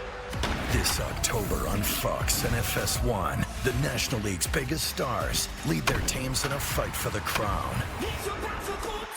Nothing better than October. The NLDS, October 11th on Fox and FS1. And welcome back to the Carton Show. Just a reminder that the game of the week yesterday was the New York Jets. Was it? Getting to 2-2, beating the Pittsburgh Steelers. And as part of my deal here with Fox, if and when the Jets win, I'm allowed to wear a hoodie. So that's all this is.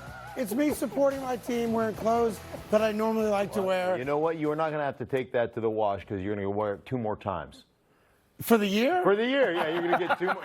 You got 2 more chances. So you just hang that thing up. It doesn't need to be washed. Perfect. Yeah. I don't wash it much yeah. anyway. There's wing sauce right here, as a matter of fact. Hey, the game that everyone's talking about, rightfully so, going into the weekend was Bills-Ravens. And, the Ravens 2-1. What's going on with them defensively? They're not running the ball as well as they were. The Bills, of course, 3-1. They got spanked a little bit. How are they going to respond to it? And what was interesting is that the Ravens got shut out in the second half. But here we are, 2020, just over 4 minutes to go. It's 4th and goal from the 2. And you figure, okay, the Ravens are going to kick. They didn't. They threw the ball. They wind up throwing an interception. So rather than the Bills starting on their own 2 on an incomplete pass or just anything that's not a touchdown or an interception, they start, of course, on their own 20. It made no sense to anybody except for Jim Harbaugh. We're very confident in our defense. Defense's ability to stop them down there with the ball on the 2-yard line, so we got them backed up. If we don't get it, didn't turn out that way, unfortunately, and we lost the game. So hindsight, you could take the points. But if you look at it analytically, I understand why we did it. By the way, I said John Harbaugh. Of course, sometimes I get the J's confused, but I don't care about analytics. I know common sense. You have a chance to take the lead in a game in your building. You haven't scored at all in the second half, so the Bills' defense has done a better job. You believe in your defense. If you believe in your defense, give them the lead and tell them protect the 3-point lead with 4 minutes to go at home. The analytics is crap. And to me, it's a coach just trying to tell people we're smarter than you. Right. I hate the analytics, right? My thing is, and the other part of this is you've been based over the years on running the football. That's what you've done. And it's one of the reasons, to me, frankly, it's one of the reasons they haven't paid Lamar Jackson. Okay. Because they don't know how sustainable. Like, can we still run the ball? Can we still do the things we do, put our quarterback in harm's way? Are we going to be able to pay him this exorbitant amount of money, and will he be able to survive? Like, that, like, is that a sustainable form of offense? But the bottom line is that's how you've been constructed. So what did you do? You lined up in shotgun and spread everybody out, right? I mean, you've taken away the threat of run, was what you do better than anybody else, and the run of your quarterback, and you basically took that away. So you told the Buffalo Bills, you don't have to defend this run. We made that decision for you. So for that one play, you're saying they made themselves one-dimensional. One-dimensional, and so you can play what I call playing high to low. So you're underneath defenders, your linebackers, even your safeties, right? They can back up a little bit because the only threat there is quarterback draw, and you can defend that by backing up, but you're going to take away that play action. You're going to take away that pass play. You're going to play the pass. So you say, so there's 2 things to be critical of here. A, it's the decision not to kick the field goal and give your defense the lead. All right, go defend a 3-point lead. But beyond that, your criticism is if you're going to go for it from the 2, call a better play. I don't even mind if you throw, but have the threat of running the football. Have play the action threat. pass. The play, because listen, if you're playing against Baltimore and Lamar Jackson flags that ball out there on a play action, as a linebacker on the goal line, you know what you have to do? You have to step up. Because otherwise you're going to get crammed down your throat. So you have to react to that. You have to, on the goal line, you have to guess as a defense. So it's like the play we've seen a million times. As fans, we can't figure out why defenses can't stop it. The play action pass to the tight end, right? Something like that. Yeah, why? Why? Because you have to sell out. So basically you have to guess. You took the guesswork out of it for me. As a defense, I go, oh, okay, you're going to throw. Right. Like, I know what you're doing now, and I can play that. So, like, hey, if you handed the ball off there and you got stopped, you know what? Now you do have the ball on the 2-yard line. Right, and now you have they to go gotta 98, go. right? Right. Well, less than that for a field goal to beat you, but still you got to go 60 yards. Yeah, whatever, but you know what what I'm saying. So it just didn't make any sense to me whatsoever that that's what you're doing down there. First off, I'd have just kicked the field goal. And by the way, and here's the thing, and I would have also, and there's one aspect of what Harbaugh said there that no one's going to respond to. I just had an epiphany. If you're going to say now, well, hindsight is we should have kicked the field goal, you're acknowledging that not kicking the field goal was stupid. Because if you believe the analytics are, that's what you do, and that's what he believes, right? Then hindsight, schmindsight. If the analytics tell you that's what you do, and that's why he did it, it shouldn't matter that they didn't do it successfully, because they're an analytic-based team. So you can't say, well, in hindsight, we kicked the 3. No, because that goes against fundamentally why you made the decision. And by the way, I'm not the only guy that had a problem with it. Marcus Peters, who's on the Ravens, had a problem with it, as you can see in this video. He's pissed. He's like, yo, coach, you just took a W off the board. We're busting our ass out here, and you're going for it? We could stop them with a 3-point lead, you knucklehead. I'm paraphrasing, of course. Yeah. I have no idea what he said, but he's rightfully ticked off at that coaching decision. How often does he actually cite analytics for his making coaching decisions? It happened a couple times last year or two with him and with that team when, the big thing the last year happened to go, when do you go for 2? When do you go for 1? And it's an analytic-based, mathematical algorithm that someone related to Elon Musk came up with that they all follow now. And this is why we don't have to complicate it. It's a pretty basic game. The numbers are pretty basic. The math ain't hard. Sorry. Yeah. Well, yeah. I mean, from an analytics standpoint, I mean, you're basically operating with analytics. We're all PE majors, right? None of us are not the math brightest majors. people in the world. Right. That's what I'm saying. I mean, listen, you don't play the game, and you don't coach the game if you're a genius. We let those guys, solve medical issues and do those and host talk shows and talk about the right, and host talk shows with jet shirts on. I'm a general studies major from the University of Idaho. What is general studies? Well, that means that my knowledge is an inch deep and a mile wide. No specific question. Don't ask me a specific question. I can't answer. General questions, I'll crush you. You're good. Anything general, I'm on it. Right? Specific, not so much. No, that explains a lot about your career and everything else. Of course. Just real quick to play the other side. Did we learn anything about the Bills? Their offense wasn't really kicking on all cylinders. They only had 10 points in the first half. To give them credit, they came from behind. They were losing. They defensively shut the Ravens out, which is very hard to do. But the offense, a couple weeks now, you're like, there's something off a little bit. Yeah, there is something. Well, they've had a couple of games where, I mean, come on, in Miami, they ran up at 90 First plays, half, right? Yes, 90 to 39. Right, yeah. But the bottom line was they just didn't score any points in that game. So they went up and down the field. They're fine. I think offensively they're fine. I think the bigger question for me is complementary speaking, like the complementary football. The Ravens have always been constructed. We run the ball, we eat up clock, we limit your possessions, right? A normal game is about 12 possessions. You're going to, at some point in the second quarter, you're like, we've had the ball one time, they're up on us 10-0. Here they come with a blitz. Like, that was how they were constructed. Sure. Now that Northeast football mentality. Now it feels like they're not as aggressive on the defensive side. They're not putting people behind the chains, and they're not really using that running game like they have used it in the past to slow down the game and give you, instead of 12 possessions, you're getting 7 possessions in a game. Yeah, and here's what's interesting, just real quick. If you take a look at the AFC North, other than Pittsburgh, they're out of it. They're done. They have no quarterback right now. Who knows what Kenny Pickett really is? And now they're stuck with him. You see it right there. Everybody's 2-2.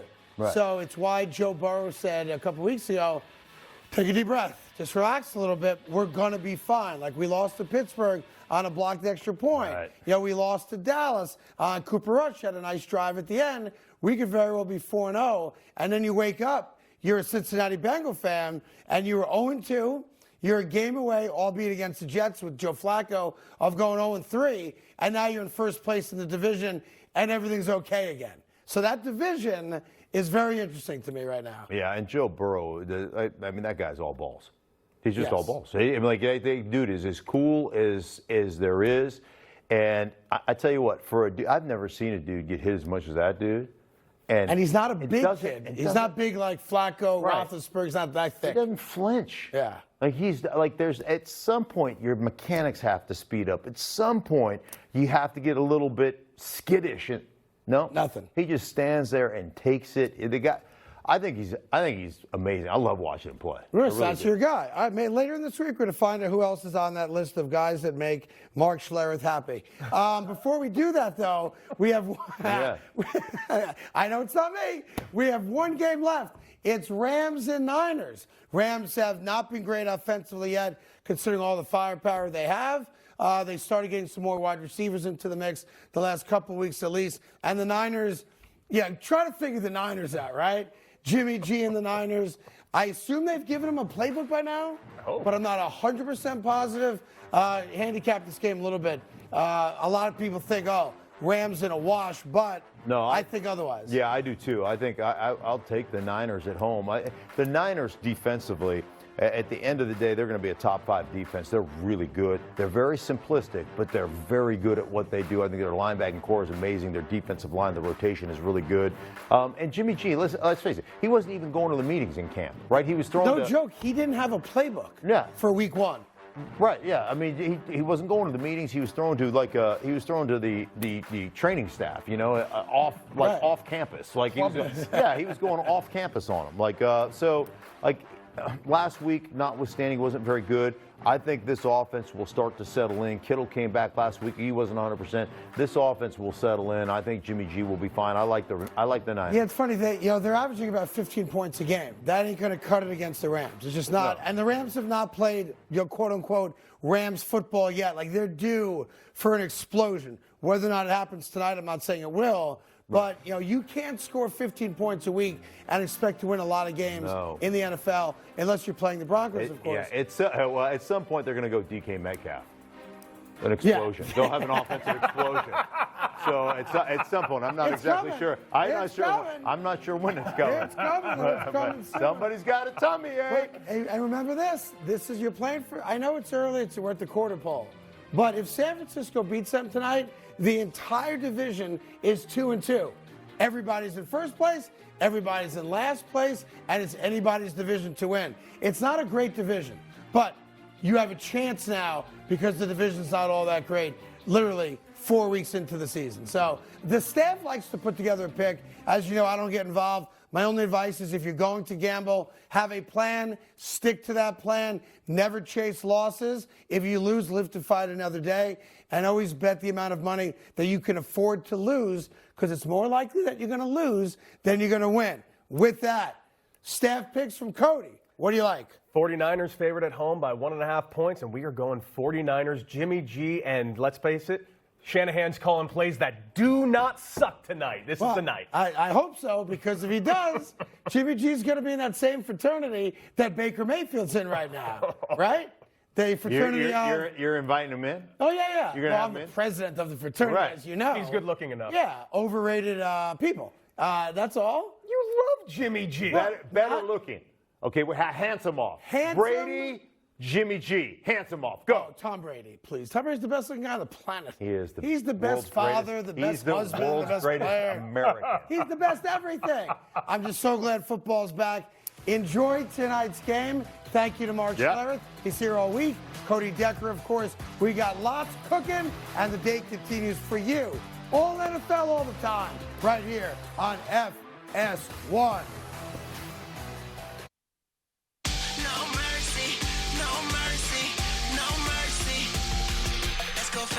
Face, I embrace debate. I don't make mistakes, I just make my case. Drop mic when I'm done. One more can I say? Not bite to my tongue. I don't like